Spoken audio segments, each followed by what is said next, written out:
The NFL draft kicks off tomorrow night. Fear not. We have two experts of the draft. We don't need to do a mock draft. We don't need to do that. We're just going to tell you the things you need to know about the draft. The things you need to know about fantasy football, NFL best ball. I think I got all the SEO keywords in there. The one, the only Davis Mattek joining me today. Davis, how you doing, brother? I'm doing pretty good. I'm excited for the draft. I got a little case of the sniffles, Liam. Many such cases. Yeah, you hate to get the sniffles during peak NFL draft season, but such is life. What can you do? That's what happens when I touch grass. If I ever stay up past my bedtime, the sniffles are coming. Yeah, I mean, we don't typically give health advice, but I'll give this one for free. Anyone out there, what you should be doing is about 2 weeks before Best Ball Mania launch, you should be going out, licking doorknobs, Yes. hanging out with toddlers, making sure you get sick in time to recover for the NFL draft. That is how I got sick. I for sure got sick from my little niece. Like literally 1,000,000,000% chance she had a cough. Kids are basically petri dishes. That is 100% what happened to me. Yeah, I mean, I had COVID a month ago. Strong as an ox now. I'm ready. You're ready to go, dude. You're ready to go for the opening day. Yeah, you're locked in. All right, Davis, let's talk draft before we jump into a fantasy draft. Let's kick it off at the top here. I mean, first 3 picks seem rather locked. Yeah, pretty chalky. The Patriots, I mean, I've heard a lot of things about the Patriots. The Jags, I think, is a very interesting discussion where I've been on this Jeanty to the Jags train for a while here. They have this young GM who's in his 30s. And the only thing we really know about him is that he said, we're not going to sign any D linemen. They're only going to get in the way of the guys we draft. So that had a lot of people mocking edge to them. But the thought of taking Jeanty is if there are not that many blue chip guys, why don't you just take a blue chip player, fill out the rest? A Bills source said they only have 12 first round grades, which I feel like every single year we hear, there's only 16 first round there's only 13 first round guys. Yeah, but I mean 12 is a very low number. So the common sentiment is that the meat and potatoes of this draft is between 10 to pick 70 is a pretty flat tier. I find that hard to believe, but hey, everyone's trying to trade down. What do you think about all this? What are the Patriots going to do? It's come out that the Jags are going to go skill player. So that means Jeanty or Tet or a smokescreen to get someone to trade with them, aka maybe the Bears. It's just very hard for me to believe that a millennial general manager is going to take a running back at 5 overall. Really, at the end of the day, all the logic, all that, it's just hard for me to believe that someone who grew up, he's basically, I think he's my age. I think he's 32, 33. No, he's not 32. He's like 36 or something, 37. Fair enough. So he's Peter's age, right? Very, very hard for me to believe someone of that age who grew up in the running backs don't matter, who grew up in this era. Very, very, very, very, very hard for me to believe that we're spending a 5th overall. It's particularly when he can do the same mental calculus that I can. This may be the worst 1-to-1 I've ever seen, by the way. This man just comped taking a 4th round and 5th round running back to spending the 5th overall pick in the draft. Yeah.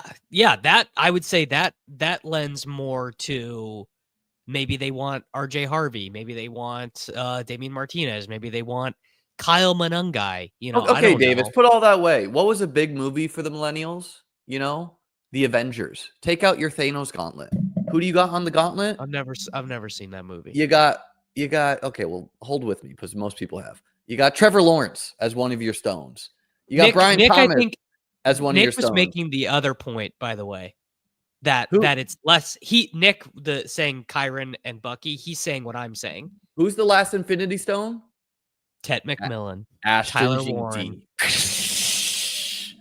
I mean, I don't know. Like, look, the truth is, who's going to represent the AFC in the Super Bowl this year? It's going to be the Ravens. It's going to be the Bills. It's going to be the Chiefs. Outside chance of like the Bengals or Chargers or Texans. It's not going to be the Jags. It's not going to be the Broncos. You know what? That's actually, I said that yesterday on ADP chasing. I was like, for some of these teams, you fucking stink anyway. So why not just like be fun? Like that was my logic for the Raiders. I was like, the Raiders Super Bowl equity is 0. So why not just take Ashton Jeanty and just be like fun? Like why or the Broncos? Like why would the Broncos not trade up?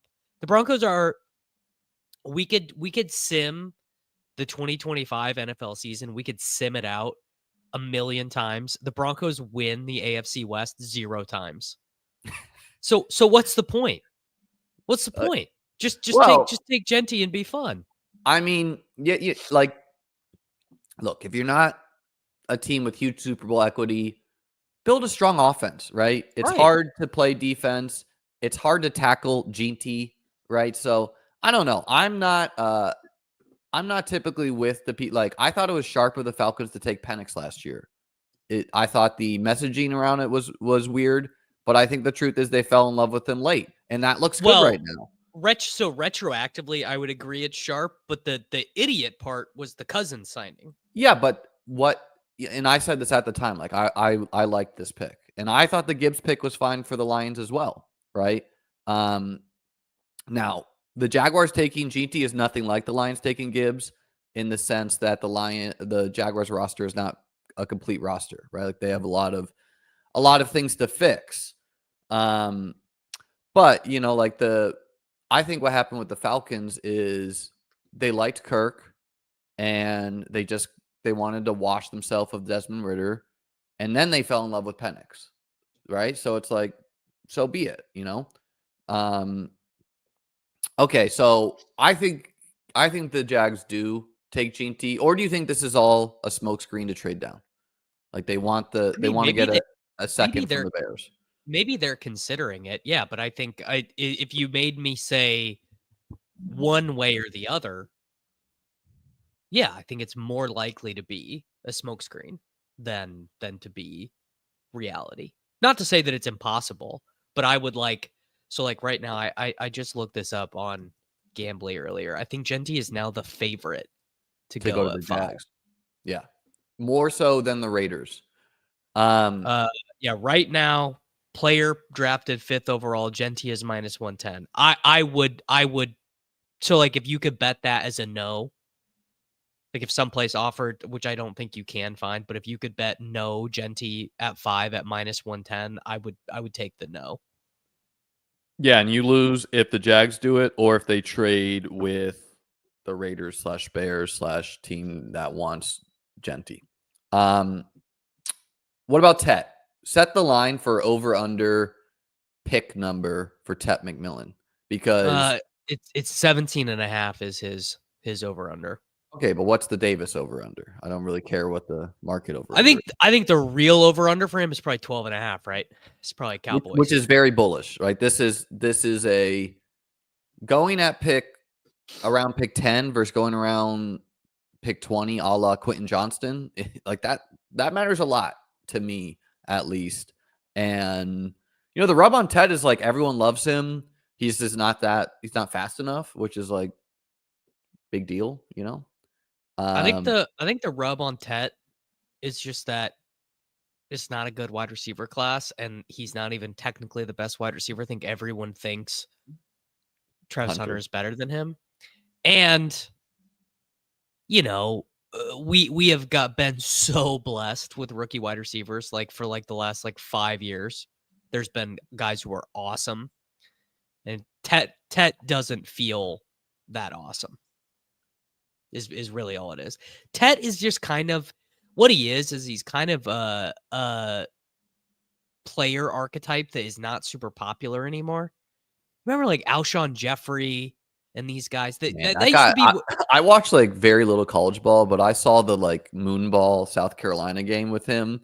Yeah, coming down the end zone. Jeffrey, man, what a blast! He had a very short window. Yeah. How about? So I mean, look, like Tet. I think there's a lot of spots we'll be very excited. I'd be very excited in Jacksonville. I'd be very excited in Dallas. I would be quite excited in Chicago, but it's a mess. At the same time, it's like guys who we have taken in the second round of fantasy for multiple years, a la DK Metcalf, Jalen Waddle, Chris Olave, are priced the same as him. So it's like he's got to be really good to not just take guys we know are good at the NFL level who have, questions of their own, but not skill level questions, right? Tet to the Panthers. That's the other rumor. And that is like, I don't know. That could maybe be very good, but feels like a mess. Right. That's just like a jumble of guys. Yeah. How about the teams that we don't really know? Let me run through some teams, and I want you to tell me who's quarterbacking these teams week 17. I'll start with the Giants. Tyler Shuck. Okay. And is this a round 1 trade up or a round 2? Pick? Round 2. Round 2. No, okay. round one trade up. The Lamar deal. Okay, Cleveland Browns. Kirk Cousins. Quarterbacking week. Okay. Steelers. Yeah. Jalen Milroe. Interesting. So no Rodgers doesn't sign. Rodgers retires, or Rodgers goes on a backpacking expedition through the Appalachian Mountains instead. Okay, get those tickets, guys. Saints. Jackson Dart. Okay, am I missing any quarterback-less teams? Seattle has Darnold, but like they've been rumored to be in the Dart market. I think they're very low risk of bench, but yeah, like I'm taking Darnold with somewhat confidence. I'm taking Geno with confidence. I'm taking Geno with like infinite confidence over Darnold. Anytime the contracts get that injury guarantee, physical void stuff in it, I'm like, well, the team is already building themselves a backdoor here. Yeah. Who is the running back for the Bears week 17? Ashton Jeanty. Oh, I did a mock draft yesterday with Connor Allen from 4 for 4, and the Jimmy Johnson trade chart has it perfect.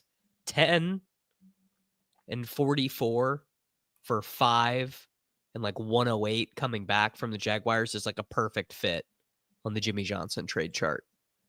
You did not mention Shedeur starting anywhere. I've been pretty light on him. I've been taking Dart straight up over him for most of the cycle, and I mean honestly, I feel good about that. Like Dart is not respected in fantasy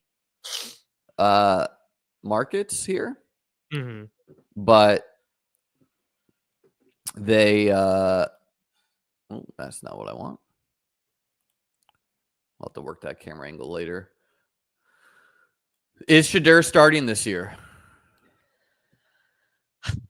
I don't know, man. I just like I've gone all over the place on Shedeur. My gut instinct is that he's probably like the 22nd best quarterback in the NFL or something. But that's like, no one wants to hear that. Everyone, when you ask someone about Shedeur, wants you to either say he's awesome, he's QB1, or he stinks. I wouldn't take him. I wouldn't sign him as a UDFA, right? I'm like, I don't know, man. I think he's got enough of a game. The questions you have to ask about Shedeur are more like, these reports about his attitude, are they real or are these bullshit? Because my read is that Shedeur actually is like he seems like a nice guy to me. I mean, I think he seems personable and things in interviews, but I don't know what he's like behind closed doors. But well, yeah, the rub on him is that he's been bombing interviews, right? And yeah, I remember the last time I took a big stance on a guy who bombed interviews was AD Mitchell. So I don't know. I don't know how I feel about that. Adonai Mitchell, like you were into him. Oh, I loved AD Mitchell. I thought AD Mitchell was maybe going to be the best wide receiver in the class last year. Yeah, I'm pre-draft. The rumor was that like everyone mocked him to Buffalo, and that might have worked out. Like AD Mitchell was good. AD Mitchell is good. Like he was ninth in the NFL in like targets per route run or whatever. But he is he seems like a dick. Like he lost his team a game and like laughed about it. The game against the Broncos, he like threw that awful trick play interception, and they asked him about it, and he was like laughing. He's like, "Yeah, it was pretty crazy, dude." What do you want the guy to do? Cry? You know? I don't know. I just heard from a back channel source, which is like my sources are. This is like nothing, but what I heard that he said. We've been doing this long enough that people like Davis and myself can now pretend we have sources. I don't have a source. I know a fantasy nerd who knows someone who works. Pick your wide receiver of choice, Davis. BTJ. All right. I know a fantasy nerd who knows someone who works for the Eagles.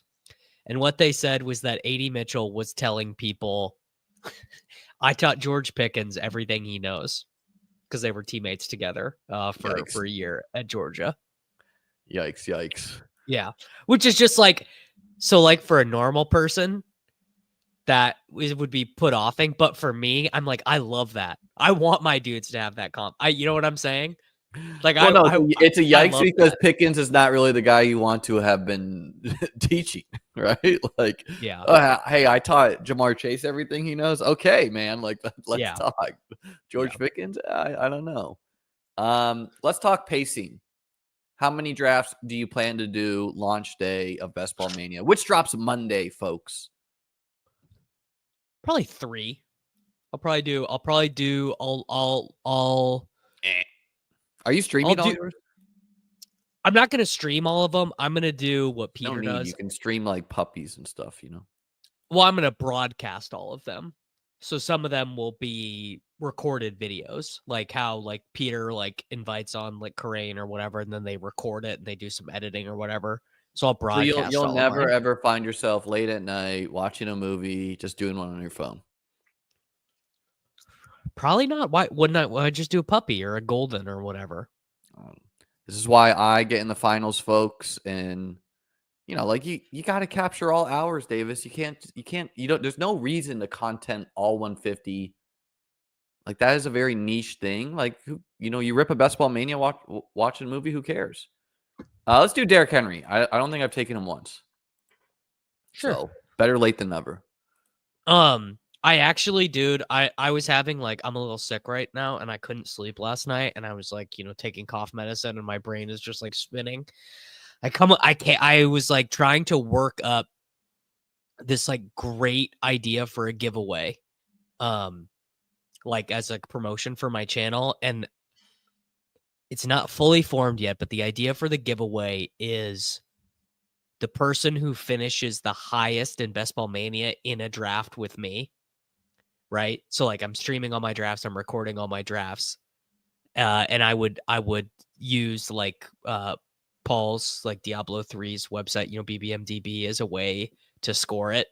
But I don't know exactly. Would it be like team that makes the finals, highest score 1 through 17?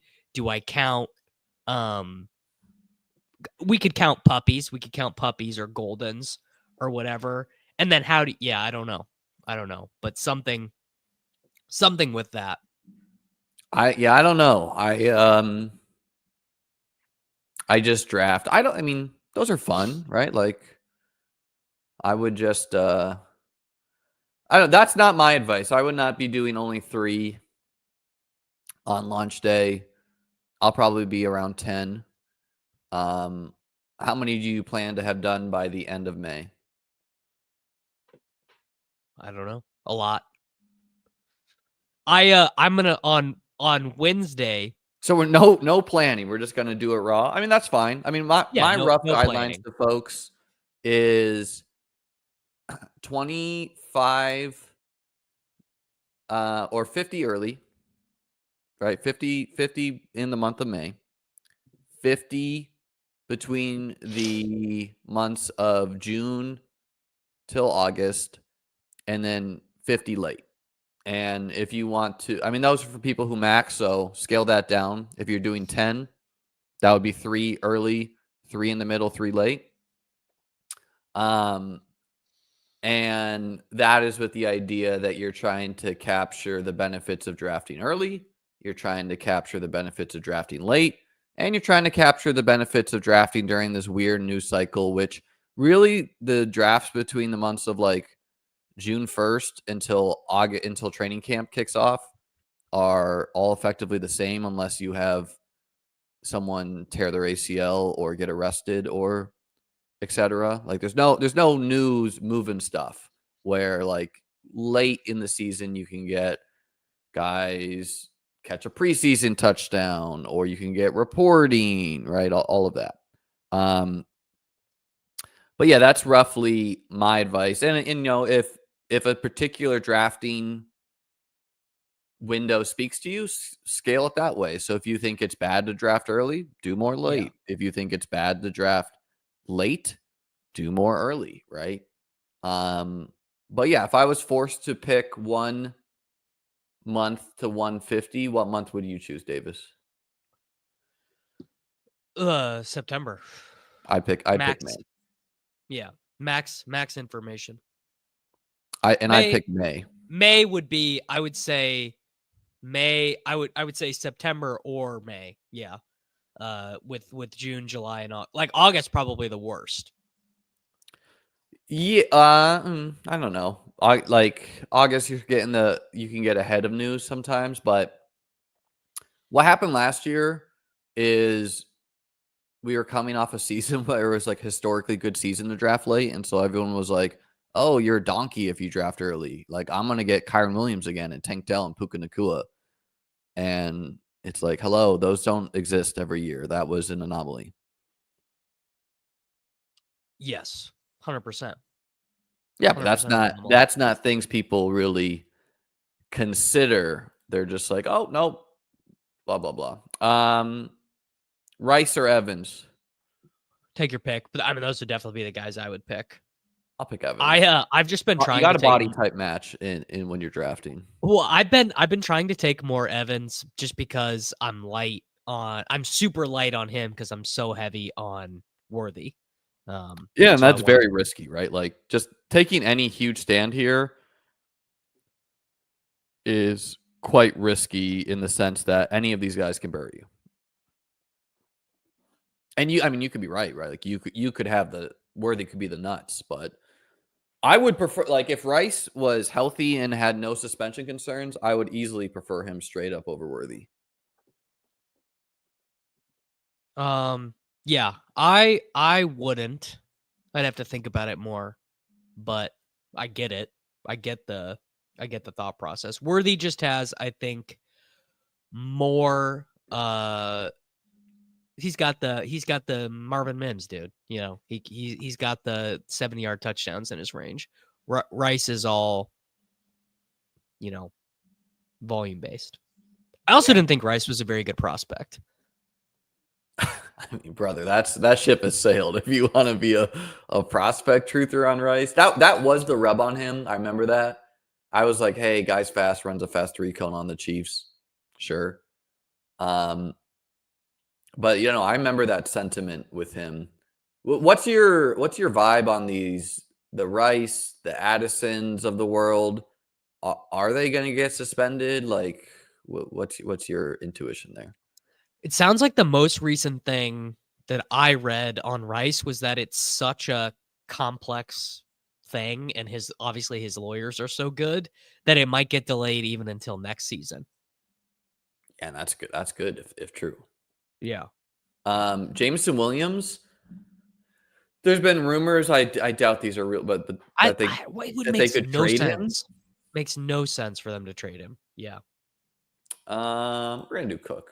I know your corner of the internet does not like Cook because he plays 50% of the snaps and I don't scored like Cook. 16 touchdowns. I don't like Cook ahead of cost. I would have gone JMO there. It's not really ahead of cost. His ADP is 41.6. I took him at 40. He will occasionally fall to the 4-5 turn, but he's never falling to pick 57. Ask yourself the what if. What if James Cook plays 70% of the snaps though? I don't think that's happening, but what if? What is that guy? If he does, he's the best pick in this round. His downside is being like, an 11 points per game guy though, which is brutal.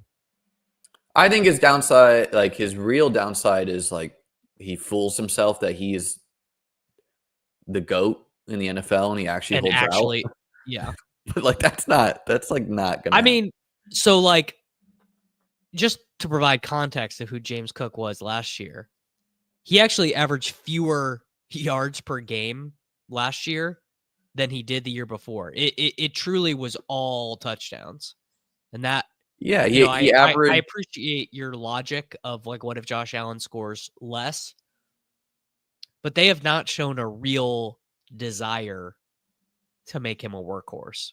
I don't know. Yeah, I think it's also partially, you think of Buffalo, almost unilaterally, they will have weather games when the money weeks matter, which skews towards running. You think of Buffalo, they have a good O-line.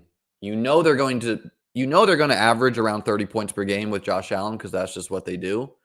And if you do not think Keon Coleman is scoring 10 touchdowns, Khalil Shakir scoring 10 touchdowns, unless Josh Allen is rushing in 20, like those touchdowns need to come from somewhere. And I think Cook showed even an extra step in the playoffs. Like against the Chiefs there, he was the best player on the field, I think, for Buffalo, arguably. Like that one touchdown he scored, man, like that was grit. Now, I think Buffalo is almost certainly taking a running back because they have 10 draft picks, right? Yeah. So I still think Chase Brown also escapes the draft. How are you feeling? I do. Yeah, I agree with that. I do think he probably will escape the draft. I think the restructuring of Zach Moss's contract was like slightly positive for Chase Brown. Cause like they could just totally go into the season, Chase Brown, P. Ryan, Zach Moss, Travion Williams on the practice squad and be like, that's fine. Yeah. And they are a team like unlike Buffalo, like, or the Chiefs, like they have a lot of issues. They got to fix O-line. They got to fix defense. So I really don't think, like Buffalo. They also don't really have a wide receiver 3, and they always draft a tight end. Like they are always trying to solve the tight end stuff. Gesicki's 30 on a 1-year deal. He got paid quite a lot and did good with them. But yeah, they should definitely get one of the future, unless they think, who's the guy who Sam Sherman was a fraud about? Eric All, but he's not playing. He's not playing at all. Yeah, no, but unless they think that he will heal and then be part of the picture, which seems far-fetched. But like the risk of Buffalo is, let's say Omarion Hampton falls to them, which seems unlikely with the Steelers and Broncos and Chargers in front of them. But like, if they don't like the corners, they don't like whatever matching body types, I think Kittle fits the squad. They could just be like, sure, we'll take Hampton. Like, they can afford the luxury. So that could happen to someone like Cook more so than some of these guys. But I don't know. I like Cook to score touchdowns this year. Kittle, absolutely not. Kittle could score 1,800 yards and 15 touchdowns, and you'd still be a 5th-round pick next year. Who has a higher advance rate, Brock Bowers or George Kittle? Bowers. At a round 2 cost. Mm-hmm. I think Bowers is a no-brainer bet on talent, but I think he's going to be hard-pressed to out-advance someone like Kittle unless Kittle gets hurt. He's got way less competition on his own team. It's huge. I would say the Raiders are very likely to add that like second, the Luther Burden tier.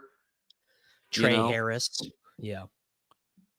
Trey Harris doesn't seem as like target dominant to me unless he's just like BTJ or something like that. But Kittle is competing with McCaffrey, Ayuk, Jennings, first round wide receiver. I mean, yeah, but is he competing with McCaffrey? Is he competing with Ayuk?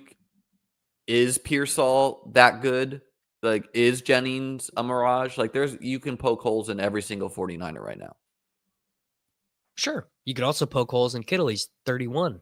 He's entering into black marble territory. Same as Mike Evans, where the black marble season comes for everyone, and you never know when it's going to come. You got to correlate your olds. Henry, Evans, Kittle, Yeah, don't get me wrong. Kittle is a really good pick. I'm not saying he's a bad pick. I am just illustrating why the difference in cost makes sense to me. The difference in cost is because of age, largely, I think. Because one of them just broke the record for receptions by a rookie in a season. Like he's a target dominator. Kittle is a touchdown efficiency guy. I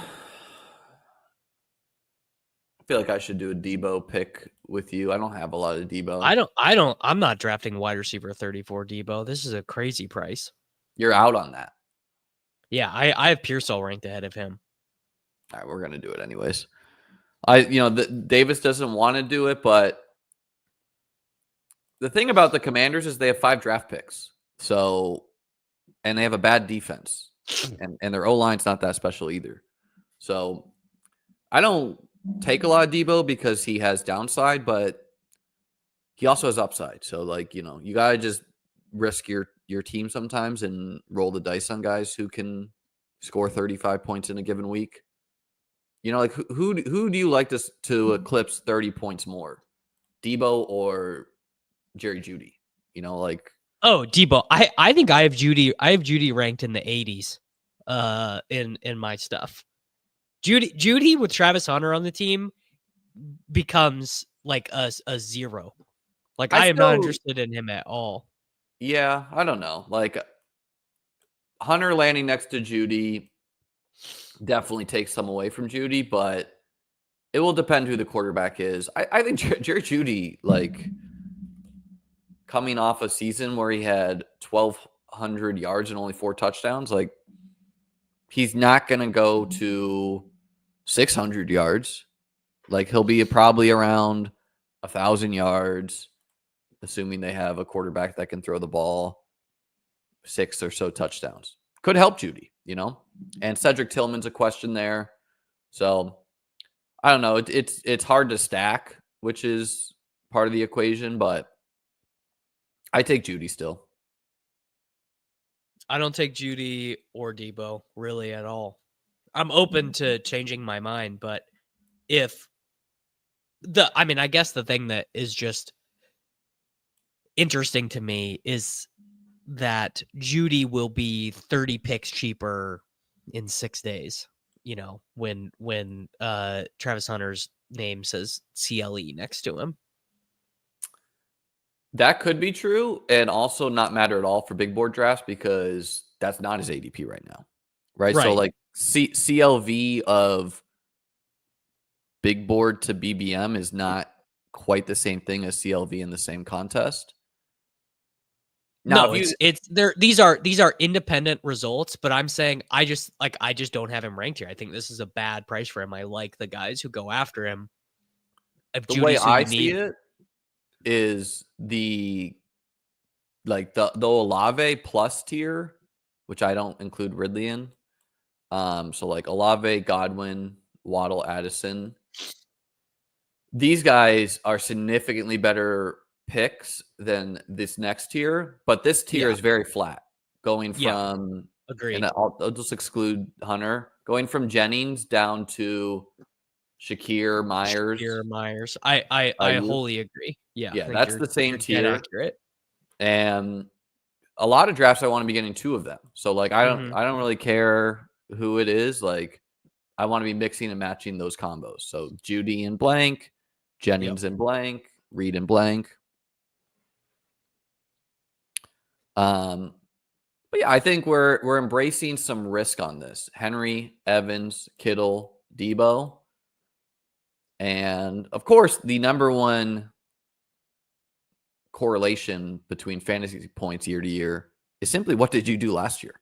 And all these guys except Debo were good picks last year. Yes. Yeah. I think the number one RSQ is targets for wide receivers. But last year points is totally indicative. Yeah. Like no question about it.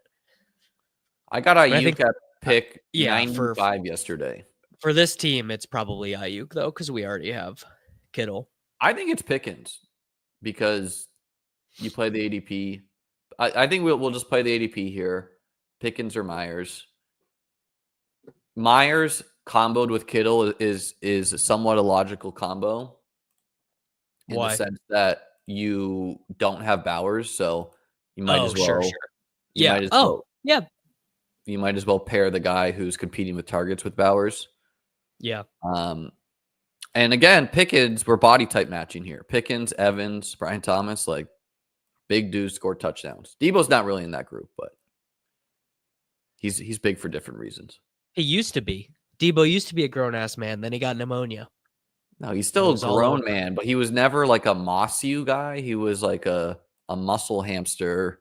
Like I'll run through you. Yeah, I'll run through you. I'm broad, you know? Yeah. All right. Who on this draft board falls the most post-draft? Judy. So you're saying everyone above him, like, you know, Kyron and Chase Brown are two guys who could tumble. Are super live to tumble. I would say one of these rookie running backs could be a huge faller, Judkins or Caleb. You know, they make it to round 4 or something for whatever reason. My God. That would be rough for them. Yeah. What if the Raiders take Tet, Jacoby Myers just is like a round 14 pick? How would the market react with Jeanty and CMC in San Fran? I don't think it's happening, but I think CMC is a 3rd round pick and Jeanty is a 5th round pick, and I just have like 100% exposure to no shot. 49ers these are wild guesses by you.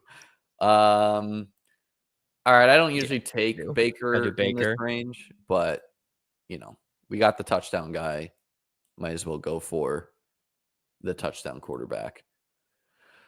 That is absolutely not what would happen. I think both would be 2nd to 3rd round picks. GT 5th round pick is a. You think two 49ers running backs would be 2nd round picks? Yeah, because people would that's crazier than what I said. No, it's not, because people would say, I don't know who you want week 17, but one of these guys is the nuts. But you want one of them.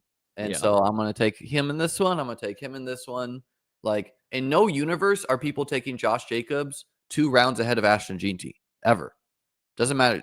Put him on the worst team you could imagine. Doesn't matter. Right? Like that's not happening. I think some other losers in the draft,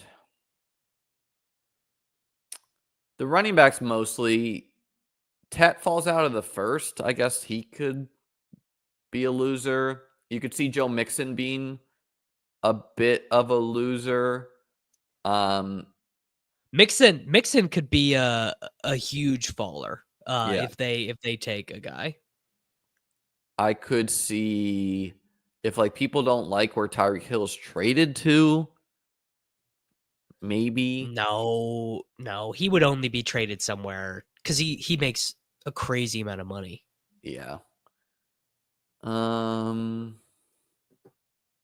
Maybe the Bears guys would fall. Like if they took Tet, seems a little rich to have more. If they took Tet, Rome would be he'd go where like Shakir, Ayuk, Pickens, like he'd be like wide receiver. He'd fall a ton. Yeah, I think they'd all fall. I could see Sutton falling a bit if like Ibuka lands there. I think Ibuka goes to the Texans. Another rumor I don't really believe is the Seahawks might trade one of Ken Walker or Zach Charbonnet. That seems pretty unlikely to me. Who's trading for a running back when this rookie class exists? I mean, Ken Walker's pretty good, you know? Ken Walker's pretty good. There's the Chiefs did a virtual visit with Travion Henderson. That's the new one. Saw that one. Man, let me tell you, that is not what the Kansas City Chiefs need. I'm going to be so freaking angry if they do not take a tackle. What they're going to do is they're just going to trade out of the pick. If there's not a tackle there, they're just going to trade out of the pick entirely. The Chiefs are a good team, but relative to past Chiefs teams, they're in a little bit of a rough spot because they have one of the highest paid lines, and it's not good. And it's not good. I don't know how long it takes to fix that, but like that's not a good combo to be paying guys a lot and to have that be a weakness on your depth chart. So, well, it's also it's not 100% true. The right side, the center, the right guard, and the right tackle are good. But the left side, the important side, is not good. So both of them? Well, the left guard is gone. He's a Bear now. Yeah. Yeah. So they're replacing him, and they got to replace their tackle too. I mean, I don't know. That's I mean, I guess theoretically, I think what their plan would be is they sign this tackle from the 49ers, Jalen Moore, and they say, all right, actually, you were a swing tackle for the 49ers. You are going to actually be our starting left tackle. And they converted Kingsley Kingsley. They're going to convert him from a tackle to a guard would be their plan, I think. We're going to go McMillan here to pair with Baker. If we get him. If we don't, I don't know. It's like choose your favorite wideout. Yeah, it's definitely probably it's Shaheed. Definitely. Yeah, it's definitely McMillan. And McMillan can be quite a big hit, especially like he could double hit in the sense that his production could be front weighted if Godwin is slow, and then if he's just good, he could earn a bigger role, you know? 100%. I mean, he can get there as the wide receiver 53 without Evans or Godwin being injured. Like he can just score like 8 touchdowns. It's super narrow, super narrow passing tree. Alec Pierce-ish. Yeah, just scores 7 touchdowns. He's just in the right place at the right time. Cade Otton does not demand targets. Baker has an efficient season. It's a very weak division defensively. All the defenses in that division are bad. And obviously he's got huge contingent upside for Godwin, who's coming off of an injury, and Evans, who's 31. I don't think Tet to the Bucks makes no sense. It doesn't make a lot of sense, but the logic behind it is Evans is not going to be a thing forever. McMillan is not so good that we can't draft a third guy. When you have a Baker Mayfield, you need consistently elite guys around him if you're ever going to win in the playoffs. So may as well try to just get like 3 studs and hope you can run pure in a game. You know, like, I don't know, like if I'm a Bucks level team, which doesn't have one of the true elite quarterbacks of the NFL, yeah, I think I just try to load up on offense, right? We got an elite O-line. Let's just try to get better guys than everyone across on the defense, get a couple lucky stops, and you can win playoff games like that. 100%. 100%. Shaheed, some good division correlation here. Who are we setting up as our quarterback with Shaheed? I don't think we are. Like, we're setting up T-Law. We're setting up Jalen Milroe for Pickens or Shaheed. Right? Sure. I like if we get Trevor, I don't feel the need to go 3 quarterbacks. I will sometimes, but Spencer As we've Rattler, gotten a little absolutely bit not. closer, I've been doing I like my last like 5, I just was like, oh, all right, I'm getting Milroe here. If Milroe is a first round pick and I didn't have like 30% of him, like I'm the biggest fraud of all time because I love running quarterbacks, you know. Yeah, I've been getting him on DraftKings just because I'm forced to, kind of. I don't have much on Underdog, but maybe we'll make this a Milroe team. Even if Milroe is like 20 points per game, unless he buries you in the playoffs, I'm not going to have too much FOMO. On Milroe, I mean Milroe, he's kind of like the exact archetype of, oh shit, he was actually the advance rate king at quarterback, a running guy who's free. Imagine he's Trey Lance, you know. Like Trey Lance, we drafted What a in the weird freaking class 6th that was, round. man. What So weird. all that hoopla to amount All to that absolutely nothing. and 2 of them are totally washed. I don't even think, did Trey Lance even sign anywhere? He Chargers. is. Chargers. Yeah, he's the Chargers. I made the joke that he's going to come in for Najee's job. The top headline for him, if you Google News him, is Darian Durant believes Trey Lance could excel in the Canadian Football League. He signed with them, and then he signed with the Chargers. Is I think what happened. Man, that is a huge bummer. Hey, man. Milroe would be immediately, I think, the most. He would score the most rushing fantasy points per game as a quarterback of any quarterback. Who would have to be? So, I guess if Milroe is the quarterback of the Steelers, then you're not feeling great about Pickens and Metcalf, right? No, you are not. Because I've been drafting, and I don't really get the pattern matching for the Steelers in the sense that, like, hey, let's take a similar guy to Justin Fields, the guy we benched last year. You know, I still think we get like a Rodgers moonset season. Yeah. What is up with this? The first draft I think I did with you this year, you were hating on Tyler Shuck, and now it's come full circle. Is this No, is this I'm real? still hating on Tyler Shuck. I'm not drafting him either.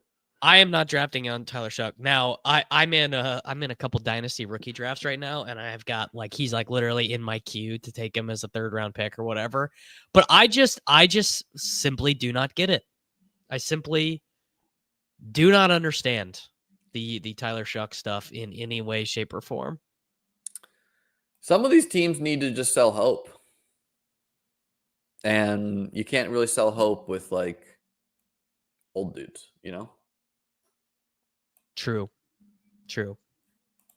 But he is an old dude. He is. He would be a rookie in the NFL though. So even though that is factually true, he's like 25, almost 26, I think. He's going to be 26. Got to take Lawrence here. Yeah, but we're going to do Bateman first. What? Well, whatever. Yeah, we're pushing it. I like Bateman, right? Like no one's really thrilled about Lamar pass catchers, but he did throw for 40 touchdowns last year, 41. So yeah, turns out Lamar's pretty good at football, dude. yeah, I mean, and you would regress that number down, but I don't know. I think Bateman's just a good value there. Big guy, catches touchdowns, fitting the theme of the team. Fast dudes score touchdowns. I don't know. I kind of like this one. And Trevor, like, he falls. Like, no one is trying to stack with Trevor unless they have Brian Thomas. So unless The someone backstack, dude. The Brenton Strange, De'Ami Brown backstack. I just did that this morning. Yeah, I mean, that's going to happen on occasion, but to go from Bateman down to Trey Harris and Leggett, I'd rather roll the dice because Herbert was still there too, so I knew we had at least one insulated quarterback pick. Sure. I wish I could trade in some of my Gabe Davis bags. At this point, not feeling good about that. Yeah, I don't know, man. Like I get you on the quote. I wasn't taking a bunch of Gabe. I had a lot more De'Ami, and I've been mixing Parker Washington. De'Ami Brown is so bad at football. That is the truth in the past, but he was good last year. And see, it worked out. We get Trevor. Worked out. Don't ever read the board, man. Drafting acumen. Have you fired any draft bets, Liam? No, because in Florida you can really only do the Hard Rock, so I'm not even bothered to look at it. Yeah, I kind of wish I did early.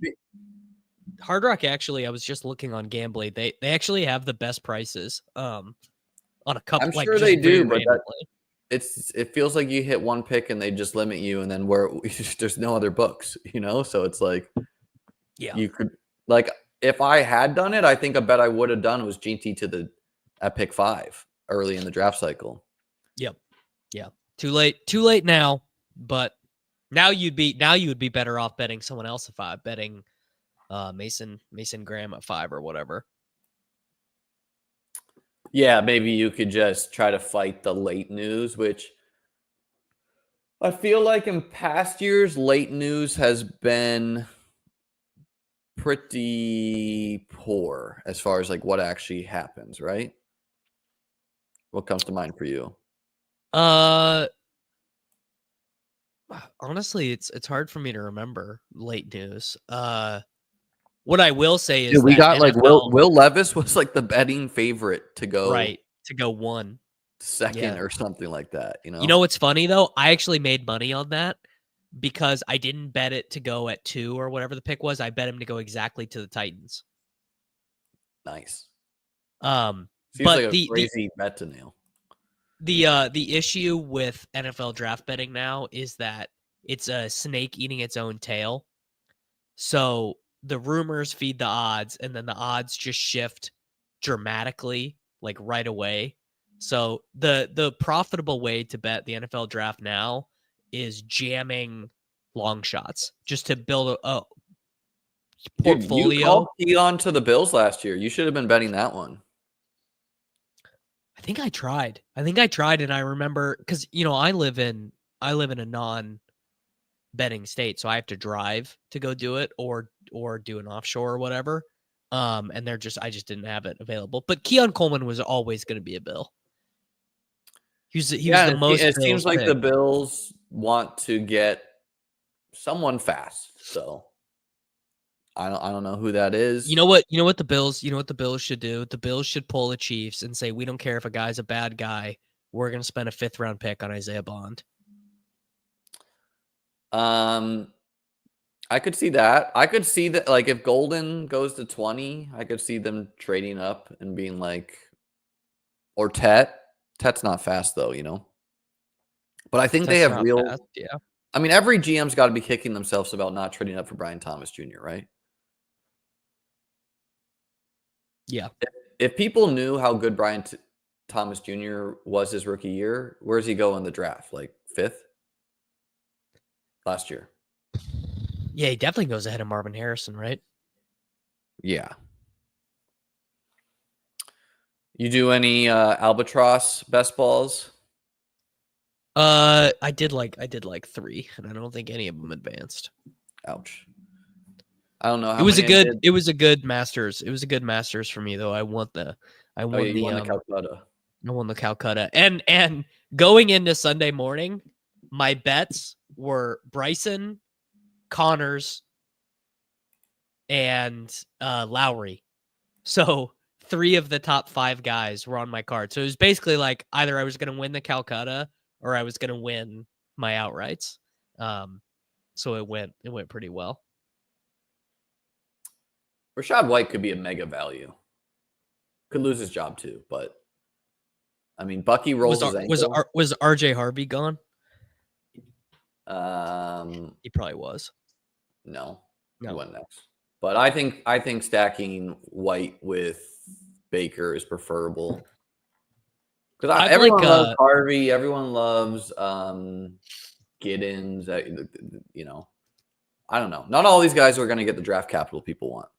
No, probably 80% of the incumbents are just going to be in the exact role they were in before. And, 50% of Tootin, Sampson, Giddens, Harvey, Jordan James, Trevor Etienne, Taj Brooks, LaQuint Allen. These guys are going to wash out. They're going to be round 3 picks. They're not going to, or they're going to be day 3 picks. They're not going to get on the field, whatever. The Jerome Ford love of me has spread across. People are also loving on Ford. It is insane that like Trey Benson goes within a pick of Ford or ahead of him. Couldn't unseat Amari DiMercato, as Pepper Tony says, right? I mean, he's not. He is in no way his team's RB1 going into the season. All right, so tight end. I might pull up Otten here. Not really stressed about the ADPs. I've been getting a lot of Devin Neal. I don't know. Is he so? I mean, I love Devin Neal as a faller. All right. We gotta get a brand guy then. Devin Neal as a faller is like so funny because I view his range of outcomes as like pretty similar to Scatatibo, and Scataboo goes 60 picks ahead. I have very little Scatabo. I mean, I've got some of him just because he is like it's like one of the most fun running back prospects. And the thing that I like about him, the thing I like about Caleb Johnson, the thing I like about Devin Neal, follow this train of thought. And this mostly goes for Scattaboo and Neal, they don't do anything so well that a team would take them if they already had an incumbent they really liked and plan on giving them like 7 touches a game, because that's so not the point of what they do. Whereas like RJ Harvey could go to like, I don't know, the Packers, and they're like, sick, dude. We are going to give him 5 rushes a game and let him try and, break some long ones or whatever. But like, the only reason you would take Scattaboo is if you're like, we would love for this guy to just do a little bit of everything. You know who's Scattaboo? I've not heard anyone make this comp, and it is just because they're both white. Remember Donald Brown for the Colts? Yes, I do. Yeah. That is actually not a lot about him, but I remember the name.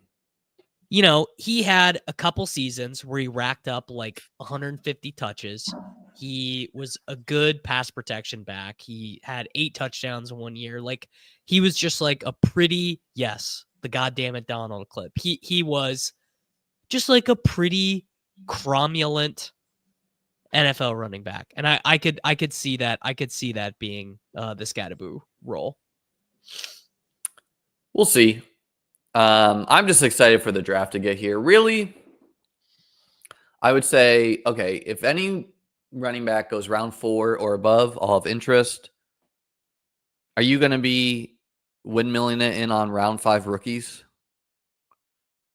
Probably. Yeah. Just depends on myself. Landing spot. I've been doing some targeted auto drafts on DK. I don't think I'm going to max there, but I just wanted to get some in with the overlay where, I mean, I have like pretty much the same ranking system, but the markets are a little bit different. So what I usually do is like just like draft 2 running backs early, and then I can auto it and get a bunch of good wide receivers. But I'm getting all of the if your guy Devin Neal is a good pick, I'm getting a ton of him. I'm getting a ton of Harold Fannin. I'm getting a bunch of these rookie running backs. So don't have as much on underdog, but kind of like that I did that. And the quarterback market on DK is also very different, where Baker goes in round 6 instead of round 8. And the tight ends are all more expensive. So DK does do something sharper than underdog, I think, as a market. But then they'll also have like Tank Dell consistently go in the 14th round and Christian Watson. Yeah. I gave up on DraftKings yesterday when they went to the 10-minute clock. I just said, letting go, letting God. I whatever my teams end up being, because I'm streaming, I'm working, I'm doing. Also, Donald Brown might not have been white. People are complaining about that in my I didn't think he was, but people were complaining about that in my Discord, and like my take is like, read the rules. The rules say it's going to go to a 10-minute clock. Don't enter a bunch of slows a week before the contest. They literally have to do this to get the contest filled. Yeah, I don't care about the 10-minute clock. Like whatever it is, what it is, but I only entered because of the promo. Right, they had the promo for like free tickets or whatever. I wasn't planning on doing any. So yeah, I think it's something like you can get 17 free entries or something like that. If you do like, I don't know, 100 or something, I'll have to look at it. Yeah. I did get an email that one of my DraftKings drafts was canceled, which is that's a good email to receive, in my opinion. Because it means that they're doing collusion checks. For sure. Yeah. You want that. You want drafts to be canceled with some regularity, I think. All right. So Alec Pierce fits in the sense that it's a division stack with Trevor. He's gone. Mike Gesicki, third and final tight end. And then Eckler and Brashard Smith are kind of the end of a tier running back. Who are you feeling amongst this group? I would do in this room. I would do Brashard Smith. We need some ceiling. Yeah, I think we can get like, I don't know. I'm gonna do Eckler first. I got a lot of Brashard. Eckler, I think, is a guy who's live to like not be drafted in Best Ball Mania. I don't disagree, but the Commanders have 5 picks, so true. And Eckler would even like Eckler, if they did cut him or whatever, he'd get picked up by somebody.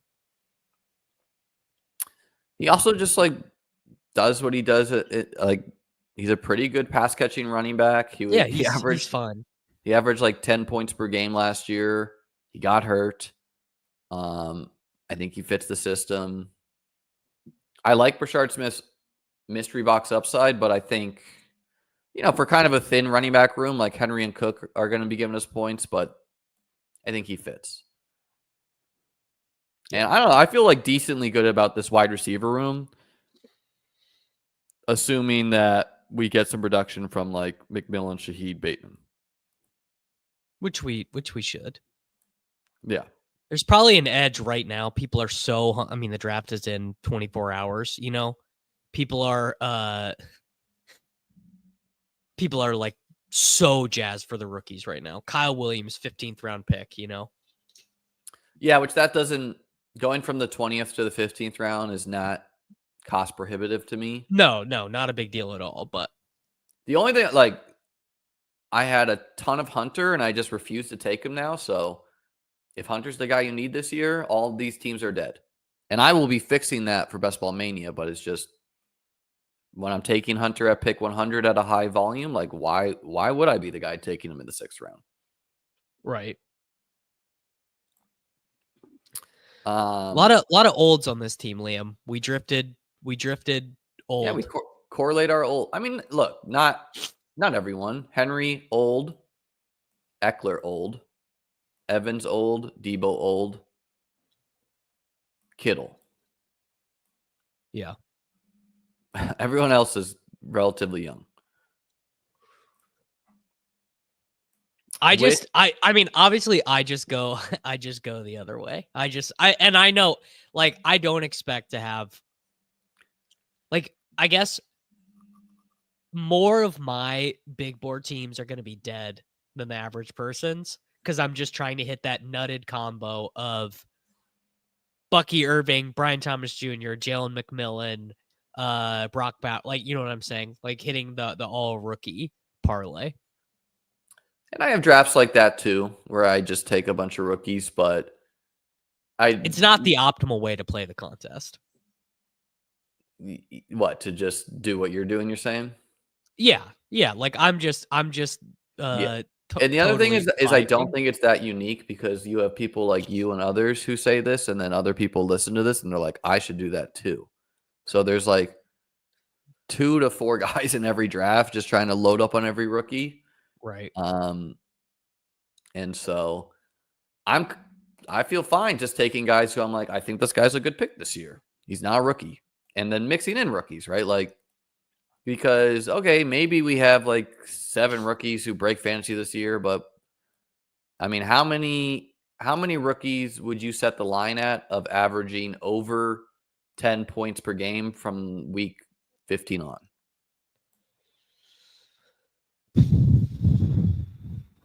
7 or 8, maybe? Which is not a big number, right? Yeah. And it feels like this class is being treated like you're going to have 10 alone at running back. Right. Well, the thing, I guess, yeah, you can do this on Underdog. I guess the thing with running backs is sometimes they can pay off with just one game, so particularly the later it gets. Like Rachaad Smith, if he's a 5th round pick to the Browns, could pay off with a 27 pointer in week 15 or whatever, because Jerome Ford and Donta Foreman both have ankle injuries. I agree, but couldn't you not say the same thing for Will Shipley, Kendre Miller, and Marshawn Lloyd? Of course. Well, you're a little bit higher on Marshawn Lloyd than I am. Feels like that dude is having Final Destination as an NFL career. If Marshawn Lloyd survives the draft, he's going to rock it up. Like, he's a huge value. Yeah. People have caught on Will Shipley, but I mean, dude was a 3rd round pick last year that people were enthused to draft, and then had like a freak injury season. Saw the same injury specialist as Christian Watson for his hamstring. So, and you know, like, okay, Josh Jacobs was the guy last year, but we know that LaFleur historically wants to have a split running back room, and I still think that's the plan if Lloyd can share the workload, where it's like Shipley, I think, is less likely to give us a usable week than Lloyd. But if Saquon got hurt, you're going to really want Shipley, right? So it's different. Like, Will Shipley's just like one of the best pure handcuffs, who could also be a loser in the draft. And Lloyd, I think, will just have some usable weeks, which is pretty valuable. Yeah. I think you're definitely correct. But I'm still not really taking him. I take him. I take Kendre. I take Shipley. I take Kendre, but I am more woke to the rookies just because. What if, dude? What if, dude? What if Blake Corum goes to 0, dude? What if the Rams take Jordan James in the 2nd round? This is I guess this is like the one thing about the Packers is they had Wilson and Patrick last year. Chris Brooks. No, he was a Commander, I thought. No, that was Chris Rodriguez. Okay, yeah. But yeah, they have like I thought they had someone Patrick. Patrick Taylor used to be their running back 3. Then he got claimed from their practice squad and went to the 49ers. Patrick Taylor was on the same Memphis team in the same backfield as Darrell Henderson, Tony Pollard, and Antonio Gibson. So we're going to do Diami here to stack up with T-Law. Not your favorite. I think we should take Jalen Milroe. Okay, well, there's no need now. I mean, honestly, I'm probably not going to take a third quarterback here. Maybe for funsies, but so we like having funsies, dude. My thesis is that 3 quarterback. Oh, and Milroe was gone anyway. My thesis is that 3 quarterback is the best for scoring points, most points over a total season, so AKA advance rate. But 2 quarterback is the best for scoring the most points in an individual week. Break that down for me, just to have an extra wide receiver bullet, or running back bullet, or tight end bullet. Yeah, like, where it's like, you know, it's not even debatable. 3.683 as someone that's analyzed the top scoring teams is by far the most represented from total points contests. Yeah. But I think when I show up in the finals, I'd almost always want the extra chance of having a skill position player put up 20 points and simply make my bed with 2 quarterbacks. And also, most of my teams that have done well in the finals have been 2 quarterbacks. Josh Allen and Fields, Mahomes and Geno. Last year for me, it was Kyler and Jaden Daniels. Or no, it was Jaden Daniels and Stafford. Simply what I prefer. I do. So the interesting thing is, for the big board, it's easier to advance. You actually should be thinking about advance rate a little bit less. But it's not how people treat it, though. I just want to jam Jalen Milroe, brother. Sure. No, there's no chance that Milroe's going to break a slate. That would require him to put up 40 points. He could definitely do that. Could. I think he scored more rushing touchdowns his final season than Lamar ever did in a season. I'm fact checking myself. Is he going to be like? Is there a decent chance he's just like a Taysom Hill? Sure. I thought the early buzz on him is that he was going to be converted to like a wideout or something. No, Lamar's junior season, he scored 1 more touchdown than Milroe did last year. I think it would be stupid to convert him, because he's actually, I think he's he's got a good arm. I mean, his processing is not there yet, but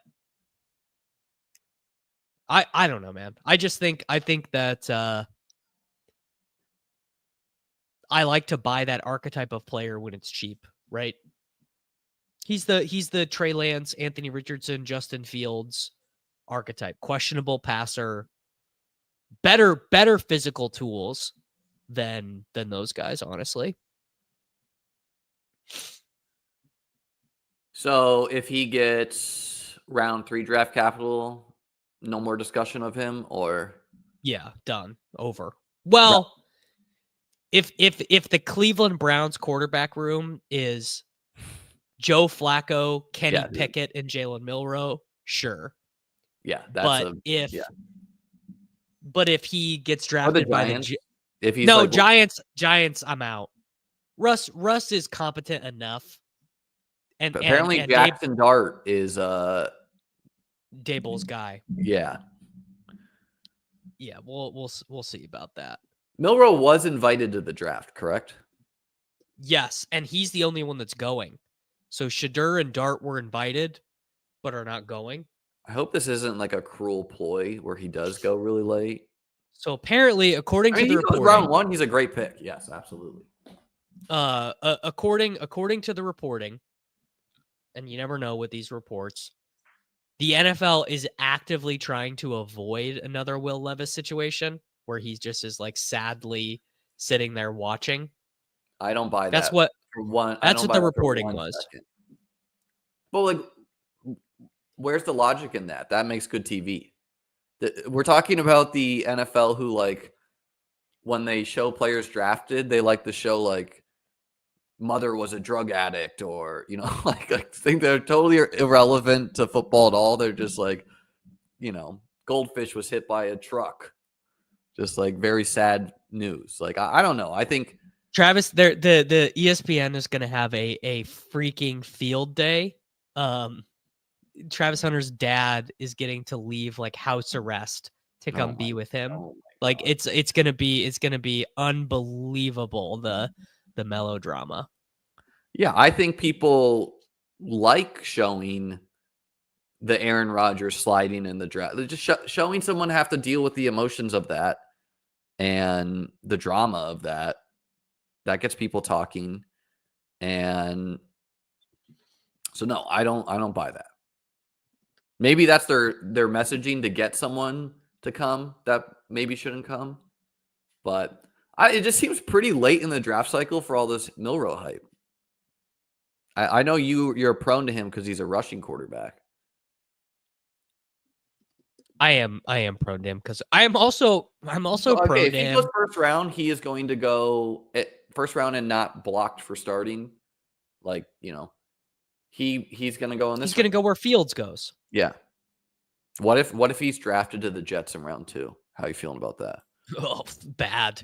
The Jets should do it if they are on the clock at 43 or whatever their pick is, and Milroe's there, and they don't take him. I think it is like a miscarriage of justice. I think it's like one of the dumbest things I could imagine.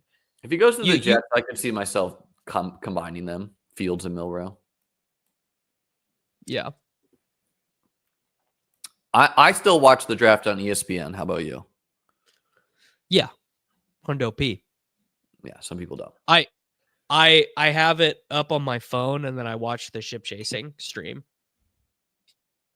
We're gonna go 2-2. We got to get this guy to like 5 touchdowns. He's a short king. He correlates with you. Finishing 90, up with 90 points or so. 2.693. I think this is a variation off the optimal that I quite like, where you cut a quarterback at a wide receiver. Baker, T-Law, D. Henry, James Cook, Rachaad White, Devin Neal, Austin Eckler, Will Shipley, B. Tom, Mike Evans, Debo, Pickens, McMillan, Shaheed, Bateman, Downey Brown, Tutu, Kittle, Otten, Higbee. Only one rookie making Davis give me the Arthur fist. Let's do another. Yeah, let's do another. Make sure to label that, brother. Okay. I can't actually until it finishes. Oh yeah. That's why I end up not labeling mine. I need everyone. Oh, look who's in here with us. Wow, Mr. Fancy Underzet himself. Where's the chat room? Where's the chat room, guys? Yeah, where's the chat box? If you are watching this right now, I need you to go on Twitter and everyone just message, just tweet at Pete. Tweet at Pete. Is Peter streaming right now? I doubt it. Just say, I don't know, just tweet at him something, right? Just get a bunch of notifications going up. What should people tweet at Peter? He is not tweeting. He is not streaming. You know what? Something else I think would be really fun is like just pulling up a random guy who tweets about best ball with like 4 followers, and we all just interact with it. Just choose a random one each week. That person would love it. All right, Davis, hold us down. 107. We're probably going to get one of the wide receivers here. Yeah, we are going to get. Although I have something I've been doing in the little board too. I've been taking Jeanty there. I've been trying to get as many Jeanty Bowers teams as I possibly can at the 1.7. I've been pulling them up. This is the big board. I've already done all 150 of my teams. So I'm getting some extra EV here off of Mr. Chess Liam. And I am I'm happy to be Liam's co-pilot here on the stream. I have done how many? I've done 201. Oh, way more. No, I've done way more than 201. I've done 4 war rooms, 150 big boards, 50 little boards. I've got 30 little boards, so I'm going to do 20 more little boards today. So I'll probably go walk my dog and fire up 10 little boards at a time. And then I'll probably do 10 more tomorrow morning. And I will be maxed out on the little board too. I bet Pete's busy, but I'm gonna send him an invite. I think Wednesday is his day off. I bet he's with his kid right now. Or I bet his kid is napping right now. Probably. But I'll send it to him.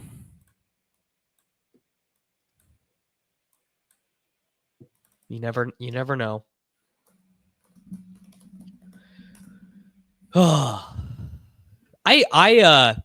I prefer picking on the right side of the board. These middle picks, not as good.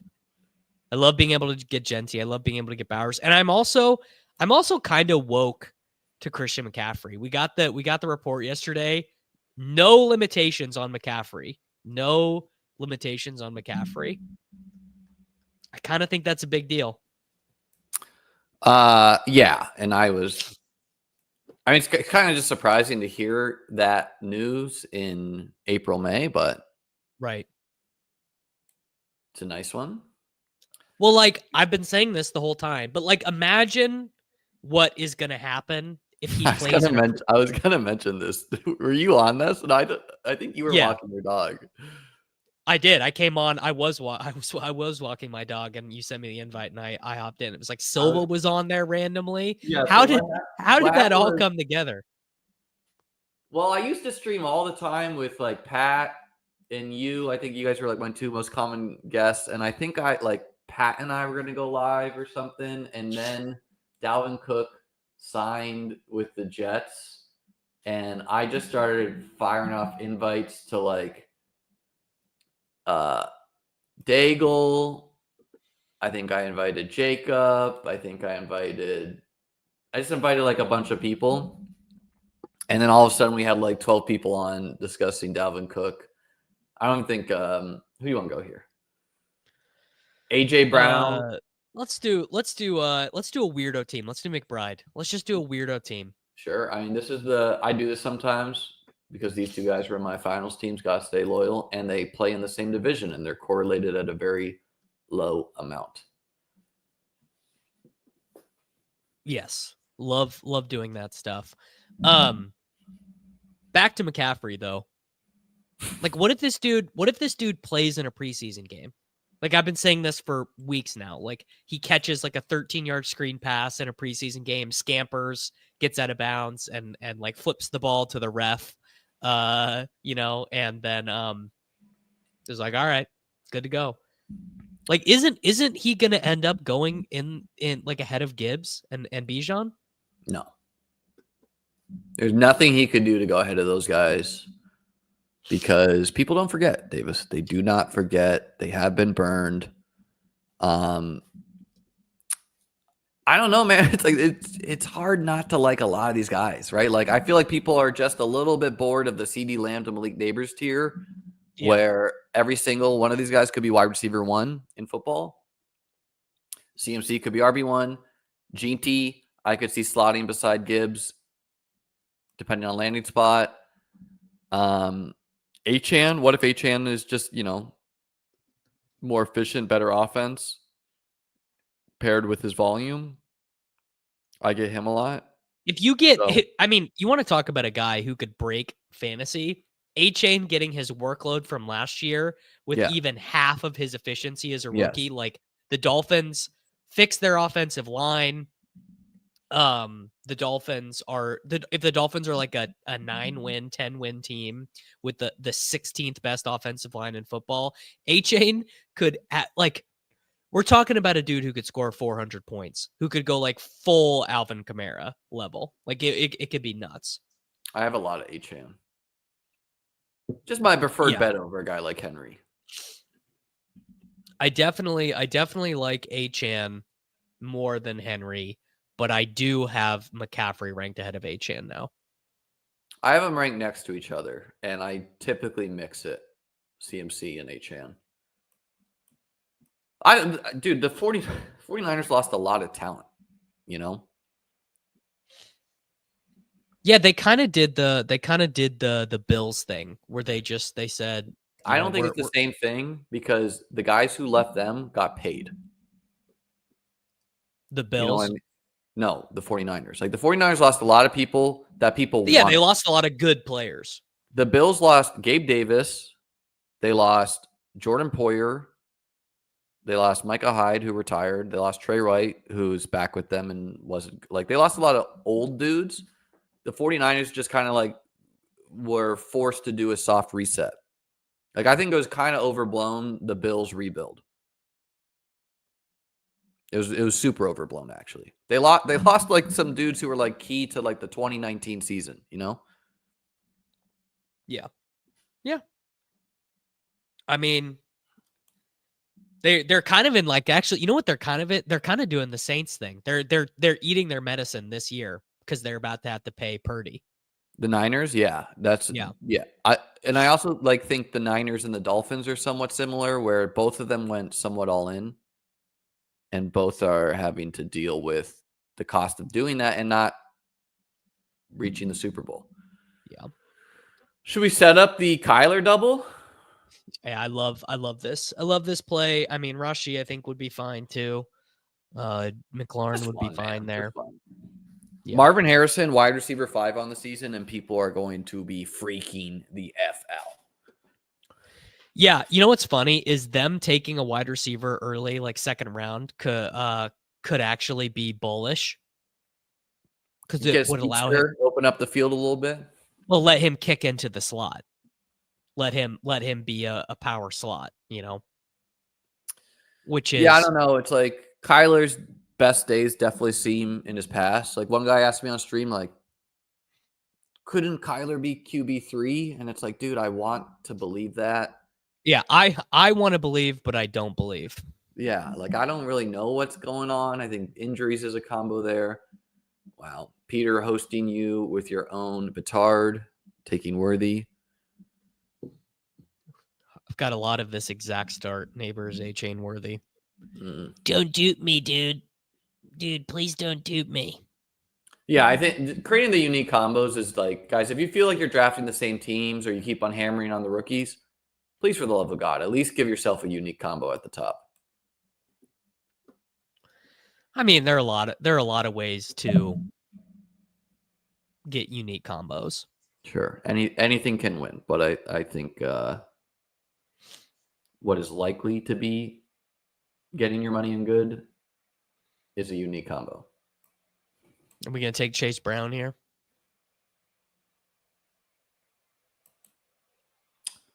Him, Cook, yeah. I like them both.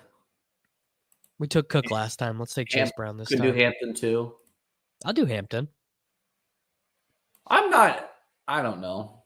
Unless he goes like 12, I'm not like Hampton has to be really special to be drafted over. Hold on here. Wow.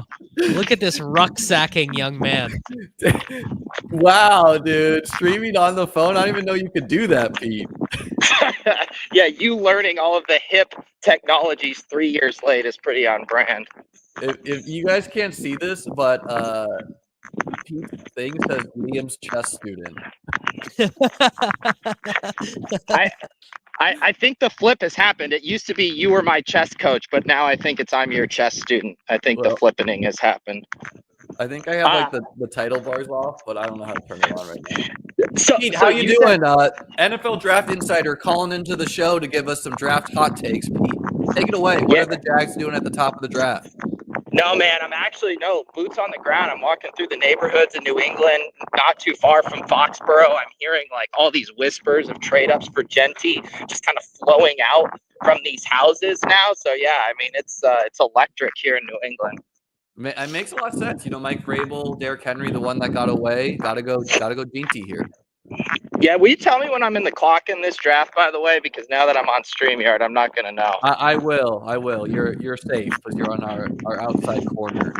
It was the most. So I see the DM from you with like no context whatsoever, just like if you want to hop on. I'm like, this is so Liam, like not even saying like what it's for. And then I saw that we were in the same draft, and it made sense. People were throwing back to the Dalvin Cook emergency stream in the year of the 2023. Him signing with the Jets, where I just invited on like 25 people. Pete, you got a draft show tomorrow, right? Tell the people. You got 300 people watching right now. Wow, jeez, is this 300 combined on your channels, or is this individually? I think it is. And It's all combined. we right, make let's them just both open on both of ours. Yeah, for the audio listeners, let's go ahead and just put an asterisk next to that 300 there. Just let them know it's kind of a Voltron juice number. Yeah, draft stream tomorrow night. Liam, if you want to come swing by for the Bills pick, we're gonna have Mike Shope. We can get a couple dissenting opinions from the Bills homers in the community. Possibly. What is that? It's gonna be like a midnight pick. Yeah, Davis is gonna take a 4-hour nap, set an alarm, and then wake up. I'm staying up. Be pissed. I'm staying up after my bedtime to come get on. So. Okay, Pete, we are up on the clock here next, so that means you are up in 2 picks after. All right. Davis, who do you want to go here? I think Waddle. I think we do Waddle to set up another quarterback. Okay. Sure. How are people feeling about Jordan Addison? Is there any suspension risk there? Yeah, he's gonna get a 3-game suspension at some point. Peter, you are about to be up in 20 seconds. I actually have now decided that the drama of me timing out while rucking around on stream with you guys is just peak best ball content. So I think I'm at peace with whatever. Do you have like a weighted vest on right now, Pete? What's going on? Yeah, dude, we're rocking. Yeah. See, David, we were talking about this on. Oh God, there's like a wood chipper over here. You're not gonna be able to hear me. I got to go back the other way. No, we were talking about on the Swolecast, Davis can get in all these extra steps, compared to me because of his little legs. And so I'm like, out here with my measly step counts, and I'm like, I better beef it up with some weights. Like that's the only way I can keep up with my 6,500 steps. All right, how many steps already today? All right, well, I've been walking for an hour, 3.82 miles, 7K steps. I'm at 7,480 already. That's that dog life, man. You got the built-in cheat code. Oh, that's just going from upstairs to downstairs for David. That's it, Peter. I haven't even been outside yet. That's just that's just from my little legs needing to navigate the stairs. How many pounds you got on the ruck there, Pete? I think it's just 2.7.5. So I'm not. I do have some extras. I don't know. I haven't gone full hardo though. I already feel pretty hardo right now with the vest. What did I, Pete? What did I time out to? Chuba. Chuba Hubbard. Fuck! What an awful experiment. You're probably about to get. You're up George on the clock. Pickens, I think. I don't know if you have rankings in. Top by ADP is Travion Henderson though. Yeah, I have a aggregated blend of leg up, beatbestball.com, and ETR ranks, so it should be nice, smoothed out. No Davis Mattek Patreon in there. Shit, dude. My times are tough right now with inflation. No, I am a sub to the Patreon, but for some reason my V lookups just don't work with the Mattek ranks. I can't figure it out. Tough. I'm a big V lookup guy. What did I time out at? Henderson. You got Travion, so you're actually cooking a little bit. Let's go. He seems like a really solid pick because I could see him climbing to like the 4th round. I've been taking him late 5th where I autoed Chuba there. So, blessing in disguise. Davis, I think we Ken Walker or Kamara here for us. I think we do Pearsall here. Sure, why not?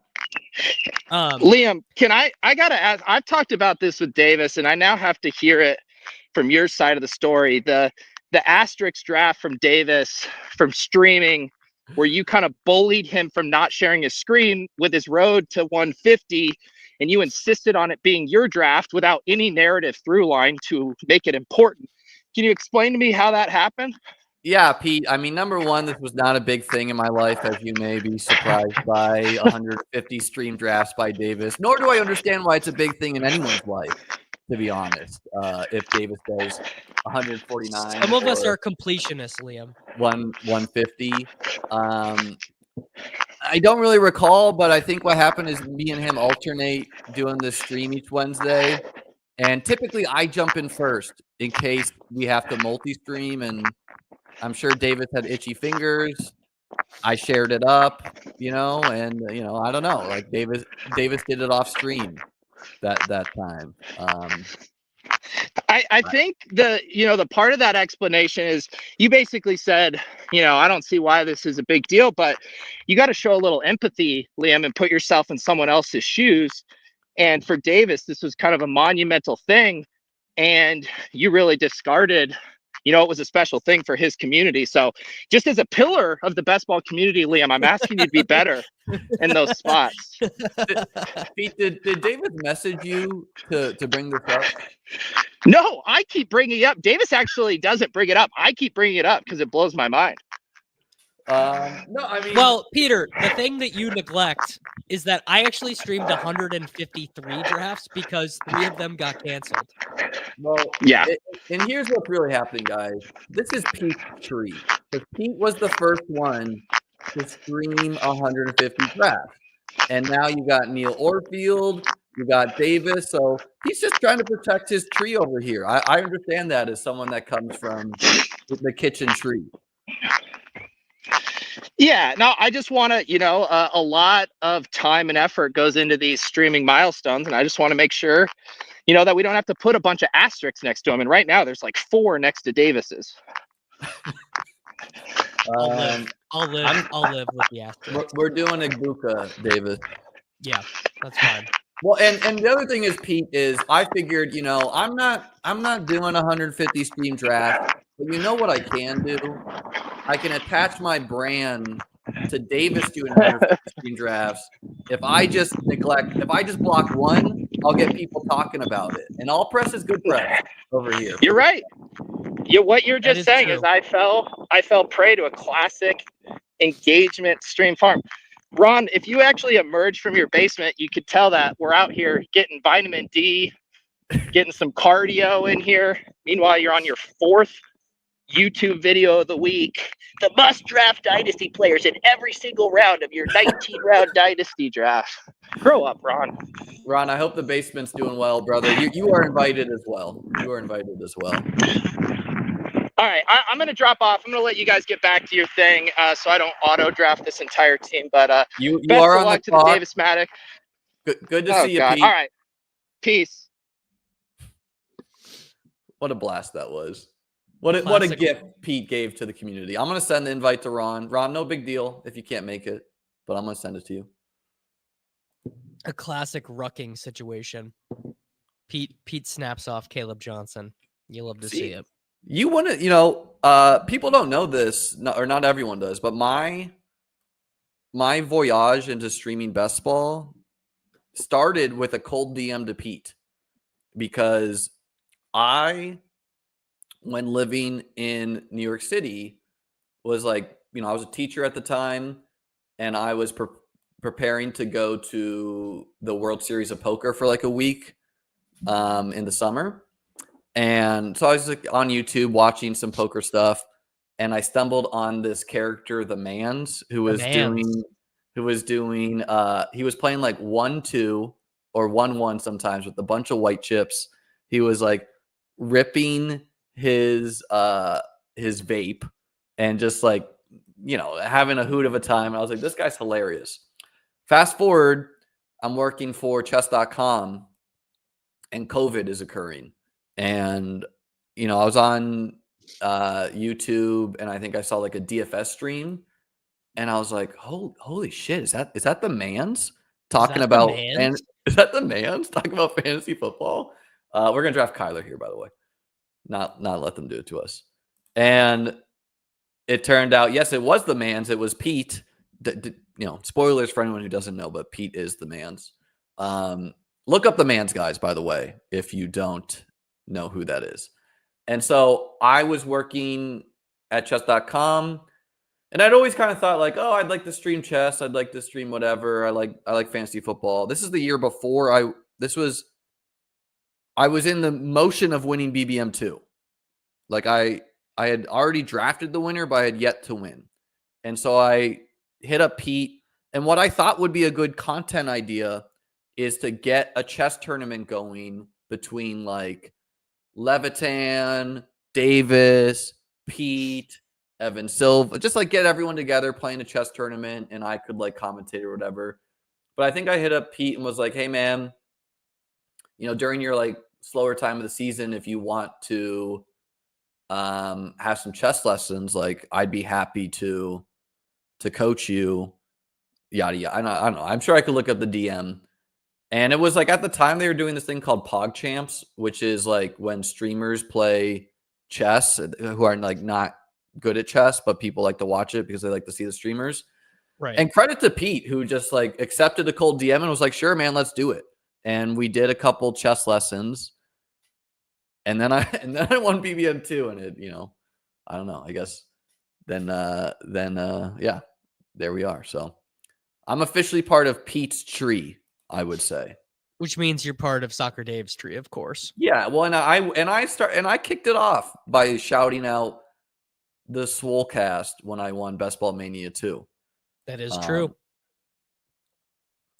So our team so far: Kyler, Chase Brown, Puka, Marv, Waddle, Pearsall, Amika, Egbuka, and Trey McBride. But yeah, the lesson out there, guys, like Davis was like, oh, Pete's not going to join. I was like, you know what? Let me just send the invite. Just send the invite, guys. Ask out that girl that you're nervous to ask out. Ask out that boy you're nervous to ask out. Ask for that promotion, Do that thing. The worst that can happen is you're told no, right? Sent many a cold DM to get guests on the stream or on the Take Cast or whatever. Yeah, many times. Pete, people accept it. Me too, right? Like I'll just ask, hey JJ, you want to come on? He's like, sure, yeah, man. Why not? It took 451 videos, but we eventually got there. AW. It did. It took us a long time, but we did. Keeps walking around Foxborough like that. New England might pick him up as a slot wide receiver. Dude, the Patriots should never stop getting shit for not drafting Ladd McConkey, for taking Jalen Polk. Man. Yeah. And I think 100% what it was, you saw that video, right? Where for anyone who hasn't seen it, it's the Chargers draft room having a phone call with the Patriots, and the Patriots basically asked them, what position are you taking, or what side of the ball are you taking? And they said, we're not going to tell you, which is a normal response, by the way. You want to go Purdy here to pair with Pearsall? Yes, I do. It's normal to be like, no, I'm not telling you. Which, by the way, that obviously means they're going offense. Like, if you had looked at the Chargers team last year, like they needed wide receiver. That should have been obvious to the Pats. But anyways, they didn't tell them. They made the trade. The Chargers took Ladd. The Patriots took Jalen Polk. And I'm convinced the reason they did not take Ladd for the Patriots is because they were, Belichick's out of there. They didn't want to hear they got their Wes Welker. Oh, they got their Julian Edelman. Like they were tired about it, and they wanted to change it. Yep. But they still should have taken him. It was crazy. Yeah. Yeah. We are doing my favorite type of build here. We are just going to end up getting to hammer running backs in the last 7 rounds, which is a beautiful place to be. This is a good team. Yeah, I like doing stuff like this where you go 2 quarterbacks, stop at 2. 2 tight ends, stop at 2. Load up at anchor running back, load up at running backs and wideouts. It's good spot to be in. Love the hero running back builds they're just the nuts, man. If Brown dodges significant competition, where does he rise to? I think we should take Njoku here, maybe. I have so much of him. Or Loveland, or how do you feel about Charbonnet? Sure, whatever. Just because we got the Arizona, LA, San Fran. Let's get the last piece of the pie there. I have so much of all these other guys. So where do you see Chase Brown rising if he dodges draft competition? I think he just gets up into that Bucky Jacobs range. Yeah. If they literally do not take a running back. Kind of depends. It'll also kind of depend, like, they took a round 6 guy, but the round 6 guy is one that the nerds don't like. But if it's one the nerds do like if they take Ja'Cory Krosky Merritt, he might just stay there because the nerds like him. But if they take Trevor Etienne or whatever, then maybe not because the nerds don't like him as much. Well, there's also going to be some price anchoring where people are just used to him going in the 4th. Like, and I don't know what happens as far as strictly best ball mania. Like, what will happen? Will Hayden just load in the ADP from the big board, or is Hayden going to do his own rankings coupled with slotting around the rookies and because the original ADPs of the contest matter a lot because everything coalesces from there, So what do you think's going to happen there? Well, first off, I don't think Hayden is in charge of any of that. It doesn't matter. We're always going to say on this channel that Hayden does it, whether it's true or not. My guess is that it is just the Best Ball Mania ADP ported over. That's my guess. You mean the big board? Yes. Sorry. Yeah. That would be my guess. Things I remember from the past is like Keon Coleman having an ADP of like 223. Sam Laporta was undrafted. Sam Laporta, yeah. Like, there's a lot of guys whose ADP, especially the rookies, are nonsensical on launch. Yeah. So now it's different. Sorry, go ahead. Well, it's different player IDs. So what they'll do is I think if I remember correctly, they round all the numbers. So like if Travis Etienne's ADP is 101.6, it rounds to 101.0 or whatever, or I guess 102.0. This is real inside best ball. This is not even something I knew or cared about. That is my memory of the situation. We're going Kincaid to pair with McBride. You don't even dislike Kincaid. You just want to say something because I'm doing it. Spider-Man pointing meme. No, I don't. Combo McBride and Kincaid. Kincaid is now clearly a value. He just stinks. Like, I just don't think he's very good. But I don't. This is a big year I'm still taking Kyle Pitts. So how can I? That's how can I cast aspersions? I don't know why I can't do that one a lot. It's like it's the type of injury they had. Like, I'm just worried because Pitts was injured 2 years ago and then it was not really a thing, so I don't know. I take him sometimes, but people forget he was the tight end 5 last year. I have a pick I want us to make, but we'll see if it's there. Absolutely. Kincaid and McBride, elite tight end flop lag. I was gonna say Swift, man. Like, Swift, if somehow, some way he dodges the draft or gets traded, like, could be a big winner. Yeah. He could be one of the biggest winners. I mean, Benson goes with 3 picks of him. What do you want to do here? You want to go Harris, Leggett, I think Ford? We take Ford. On this team, I think we take Ford. Yeah. Ford is like Charbonnet, except he's not as good, but possibly he's his team's RB1.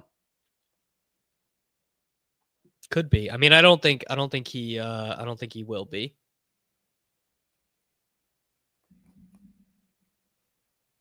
I think probably Jerome Ford will be a passing down specialist next to Damian Martinez or whatever. I mean, and depending who that is, that could be like, if it's Kirk, that seems really good, Yeah. The thing about Ford is, like, even if he gets 8 to 10 carries a game, he's live to house a touchdown, Someone asking, isn't Mostert his team's RB1? I think what's happening there, Adam, is every single person in the universe is assuming that the Raiders draft a running back very high. Correct. I'd be stunned if they didn't take at least one. And it doesn't even have to be Jeanty. It could be Judkins. It could be Henderson. Could be I don't know, RJ Harvey, could be Ollie Gordon, whoever. I've still been taking Caleb Johnson, but could be him. Yes. I like Caleb Johnson a lot. I just took Caleb Johnson over Quinshon Judkins in a rookie dynasty draft yesterday.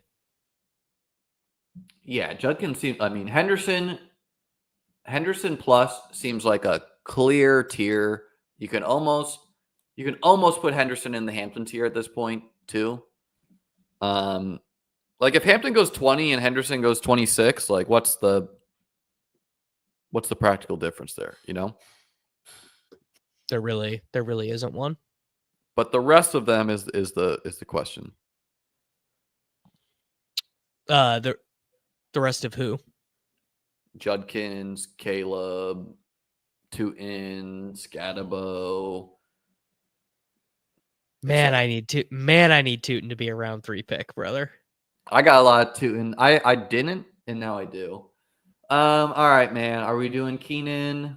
I think we just take Wicks here. Sure, why not? We got your guy. We got to take my guy now. Wicks is one of my guys this year. But the thing about Keenan is why, I have a ranking on him. I still think he's going to sign and be productive this year. But then you think it's why is Amari Cooper a 19th round pick who, yes, he had a bad end, but he's also unsigned. Why is J.K. Dobbins falling so much? So it's Keenan is falling. He opened as a pick 100 and he's falling, but I don't know. If he signs with the Chargers, where's Keenan going? Round 10? Keenan signs with the Chargers and they don't draft a meaningful wide receiver. What if do they draft Loveland? I don't know if he goes up that much because he is so washed. Dude, he's unsigned at the draft. That is not a good indicator. I wide receiver. Obviously you would prefer a player to be signed, a la Stephon Diggs. You would prefer him to have been someone to have wanted him, Yeah, but my guess is what happens with these guys is they have offers out there, but they're low enough where it makes no sense not to just wait out the draft for both parties. Because it's if the draft breaks a certain way and the Chargers take 5 wide receivers, Keenan's not going to want to be there. Right. He'll just go back to Chicago or whatever. Yeah. I mean, he probably he does not want to go to training camp like Gronk used to do this. Yeah. We you know what? This is actually a good team to take one of these old guys, Rico or Javonte or whoever. Or let's just have fun. Let's take Harvey. What is this fucking ranking on Harvey, Liam? 15 spots after ADP on Harvey? I need you to get woke. Brother, Jalen, all these guys I view pretty similar. J.K. Dobbins could be a starter somewhere. Rachaad White scored 175 points last year. RJ Harvey, your circle of the internet could be right to just be windmilling again and again and again on these rookies. Or you could be taking Blake Corum while I'm stacking fantasy points, And I don't never draft Harvey and Giddens, but they've also gone up a decent amount, only 2 round jump basically on both of them. He's he's on the page. He's on the page. Braylon Allen, Breece Hall gets traded on draft night. Wouldn't you rather have Braylon Allen? Probably. Right? Yeah, but Breece Hall's not going to get traded. I don't. We're going to learn a lot soon, man. I mean, Duke, it's to me This is what's happening, which is not a logical way to make money necessarily, right? But it's fun. Okay, great. I mean, I have fun if I get teams to the finals and they win money. That's my fun. Well, I just know that's never going to happen for me anyway, so what's the point? Underdog's just like manually adjusting your pods to be in the hardest configuration. Yeah. Damn, I had a point and now I totally lost it. Oh, I would actually prefer to be wrong about everything for the last 4 months and just have a crazy draft night. Like all this stuff no one anticipates. The number 2 pick gets traded. The Giants take Shadur.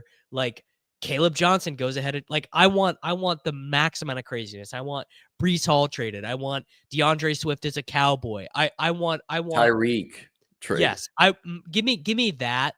Give me the maximum amount of craziest shit. Like that is what I want, because I'd rather have a new environment to draft in. Like these teams are already done. They're dusted. I've made my bed. They are what they are. Yeah, it's quite good, I think, to memory wipe your big board drafts. They don't matter. As much as you can. Like, don't, because I've done this sometimes in Best Ball Mania, where it's like, I draft a player, his ADP goes down a lot, and I'm like, well, I'm still taking him, because like, not that much has changed, but attempt to totally forget about a lot of things regarding the big board, if that's warranted, if a lot of change happens, right? Doesn't mean you can't draft, guys you still like, if they dodge the draft. But yeah, I would try to purely memory wipe it a little bit. Yeah. No, I think it should be memory wiped. Yes, these guys could both be traded for sure. Which like maybe would be good for both of them. Sure. Who are we gonna take here? Braylon Allen, dude. Breece Hall just got traded to the Jaguars. Sure, man. I mean, he's not getting traded to the Jags, dude. He'd get traded to like the Cowboys. Why couldn't he? Why if the Jaguars are wanting to add an Infinity Stone to the gauntlet, why not add Breece Hall? Because Jeanty is an Infinity Stone and Breece Hall is like the guy who shoots arrows as far as like superpower levels. Breece Hall's pretty good, dude. I don't know. I've been taking Breece this year. I was not into Breece last year. Yeah. I just was lower on all the Jets last year because Aaron Rodgers sucks. I was still taking Garrett Wilson. Let's see. Our team is Kyler, Purdy, Chase Brown, Charbonnet, Ford, Harvey, Braylon. It's like not that bad of running back room we're still going to add volume there. McBride and Kincaid, probably going to stop 2. We need some more wide receivers because we have Puka, Marv, Waddle, Pearsall, Ibuka, Wicks. So we definitely just need to be filling out a running back and wide receivers. Pete has got Tua and Bryce, Achane, Chuba, so he's got the running back stacks. Henderson, Caleb, Giddens. Neighborsworthy, Smith, Downs, McMillan, Shaheed, Jaden Higgins, and Hunter Henry. Good for Pete. Bill Barnwell's in this draft too. Who is he? He is No. What's his username? I don't know. DC Fantasy? Pete, no, I have no clue who he is, but Pete told me one of these teams is him. Oh, he had the highest scoring team, or one of them, the year I won BBM2. There's no prize for that, but he accomplished that. He also has you blocked on Twitter or something, I know, right? Yes, he does. Because of an argument about Odell Beckham 10 years, longer than 10 years ago, in which I was ultimately proved correct. I think everyone will agree I was right about Odell Beckham. He sucked the whole time. He was always overrated. I need everyone out there to pull up Twitter, tweet at Bill Barnwell, unblock Davis Mattek. No, he said I have to win a GPP with Odell Beckham. Well, I mean, your best bet there is to tack him on the 20th round on every best ball team.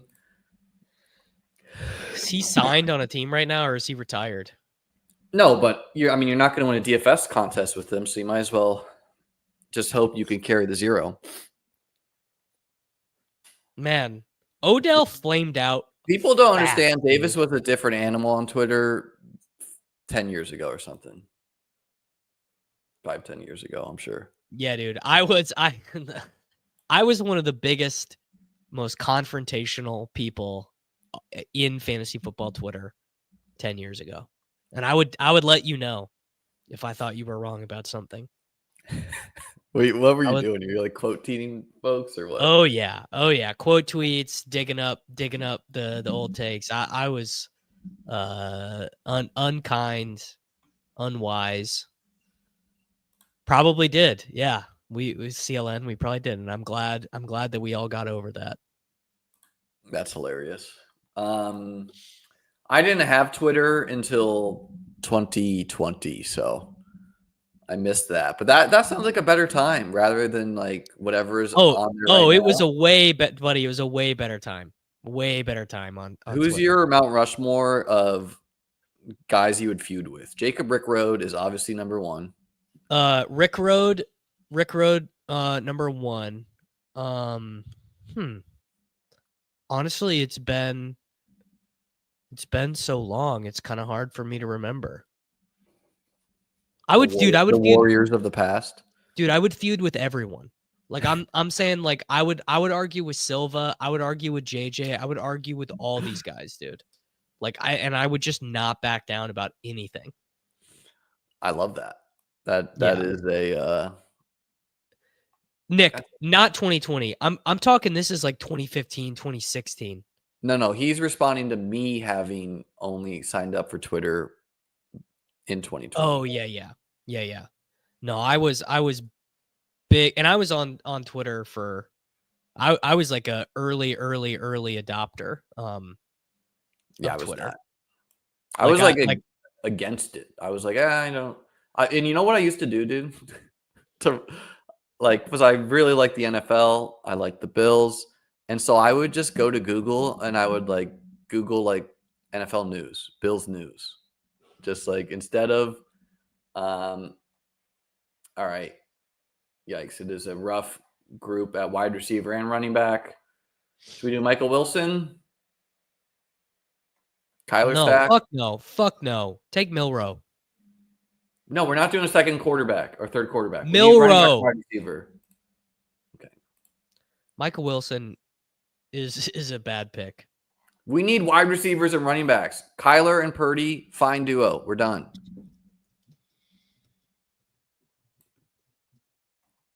This team doesn't need Milroe. If it was a weaker quarterback team, every team needs Milroe, dude. But yeah, I would just read on Google and like fan message boards about NFL news rather than where the news was populating on Twitter. Yeah, I used to post and read a lot on the football guys forum. I don't know anything about the football guys. I know they're a big podcast in fantasy football, but I don't know who they are. I don't know why they are famous. Like I listen to the Fantasy Focus podcast like way back when with like Barry and Fields and all them, but I have no idea who the football guys are. It's like Cecil Lammy, Matt Waldman, Sigmund Bloom. I'm gonna forget the name of the doctor. They had they were one of the first people, like they had like a doctor who played fantasy football, so he would analyze the injuries and stuff. They were like the OG fantasy football is serious business and it's serious and you can play for serious money and take it seriously. Dr. Gene Bramall. But they were like, if you were a real fantasy football nerd in 2009, you were on Football Guys. All right. How about Marshawn Lloyd? We need upside. We needed to be taking a lot of running backs, man. I probably would have gone for a bumblebee there, but it's fine. What's a bumblebee to you? The rookie, like Taj Brooks or something. Why do you call the rookies a bumblebee? Look at their helmets. Oh. I think Raymond Zanny, 200K fast puppy winner, was the first one to call him that. Hey, man. Legacy right there. Hey, Raymond Zanny in the chat. Dude, he just gave you credit. Come on. Raymond and Davis have so much beef that Raymond just comes to my channel to complain about Davis. I have no beef with Raymond. I think Raymond is very funny. I think he's a funny guy. That has that's valuable in the space. So I think definitely a 7th running back. Are you comfortable with this group of 8 wide receivers, or do you think we need another? I think we could stop at 8 and just go a 2-8-8-2. I also think we could go a 2-7-9-2. And also we could maybe take Jalen Milroe. We definitely need a 7. We definitely need a 7th running back. Do we need 8 though? Yes. When Zach Charbonnet is your second running back, you do not have a second running back. Yeah, and this is why I was like, I don't know if we could take Milroe, man. Like we need. Well, we don't need a third tight end. No, we're stopping at 2 QB and 2 tight end. I don't know. It would be kind of funny to take another white tight end, like add Michael Mayer in there with McBride and Kincaid. No. All right. Let's see. By ADP, the rookie running backs go. You wanna take a guy who's like not drafted? Who is that? Take Donovan Edwards. You like Rass? He's the 3rd highest Rass guy in the class, and he's a pass catcher. What's his expected draft capital? Bad. Same as Ja'Cory Krosky Merritt, though. Ja'Cory Krosky Merritt's going to be a 6th round pick or whatever. Who gets high? Taj Brooks, I hear some hype about. LaQuint Allen is going to be a 4th round pick, and everyone's going to be mad about it. Too high? He is so good at pass blocking, Liam. He is an absolute dog pass blocker. You know who else is? Roschon Johnson. People are not into it. Yes. Yeah. All right, we'll do LaQuint, and then I think we need to get a steady Eddie vet in the room as well, just because a chaperone. We need some points. We need some points in the room, or at least the concept of points. And I think Tucker and Khalil Herbert fit the bill. I think Kendre fits the bill. Roschon fits the bill. Mitchell and Gibson fit the bill. Elijah Mitchell fits the bill. Estime fits the bill. Devin Singletary fits the bill. All these guys give me the concept of points. Mitchell, the concept of points. I think Mitchell is my favorite of that group. Definitely the most upside. Although, like JT breaks a leg, Khalil Herbert probably gets replaced by some Zach Moss also draftable. Zach Moss, we not on a Chase Brown team probably, but No, he is legit. He's legit a clicker. This would be really great news for all parties. White, Tucker, and Bucky.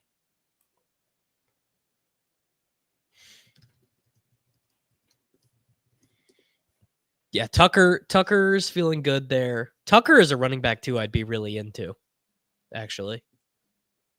I've taken him a lot as a RB3, or just in his current situation, I take him a lot. Just in case, like Wally Pips.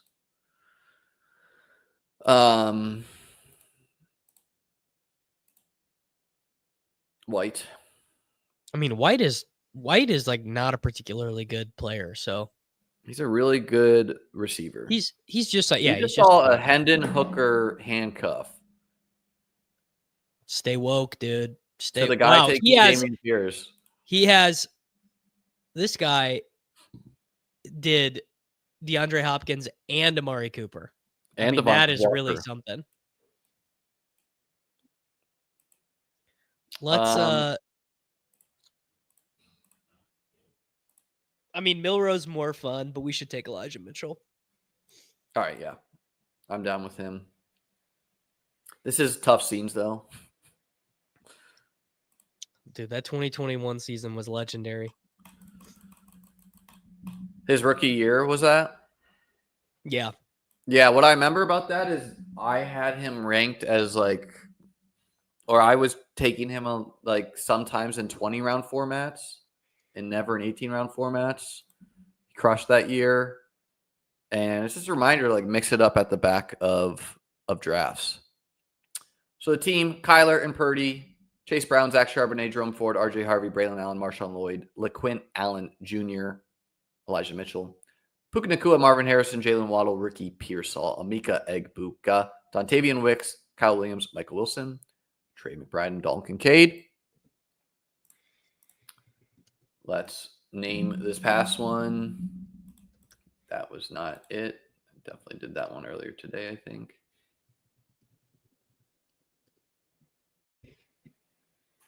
I wouldn't mind splitting $250,000 with you, Liam. Of all the people to split $250,000, you're definitely one of them. That would be fun, man. That would be fun. Think of how many views our sweat stream would get. Maybe we would just need to go all in. I'll get that other one named or whatever later. So, cool. Davis and I are both going to have rankings come Monday for Best Ball Mania's drop. We sure are. I think early drafting, if you're one of the 300 people watching this live or the people that watch this later, early drafting is a good time to do it. Punched 2 teams in the finals myself last year from May drafts. Davis, anything else you want to tell the folks? No, I've got a mock draft podcast with Connor Allen from 4for4 up on the TakeCast channel. You guys can go check that out. That is content that needs to be watched right now, or it is useless. Yeah, so watch it today because it's going to be useless tomorrow. Yeah, I'll be on Ship Chasing Thursday night. I'm gonna do a video with Karain Friday morning about the round 1 guys who go. And then next week, man, we're gonna be hitting the ground running, dude. It's time. We're here. I'll have some streams that Monday launch. I'll have rankings on the site. I'll have write-ups on the site of both depth charts, just recalibrating how I see things, and the winners and losers of the draft through the first 3 rounds probably. Enjoy your days, folks. Like, subscribe, join the Discord, all that jazz. Peace out.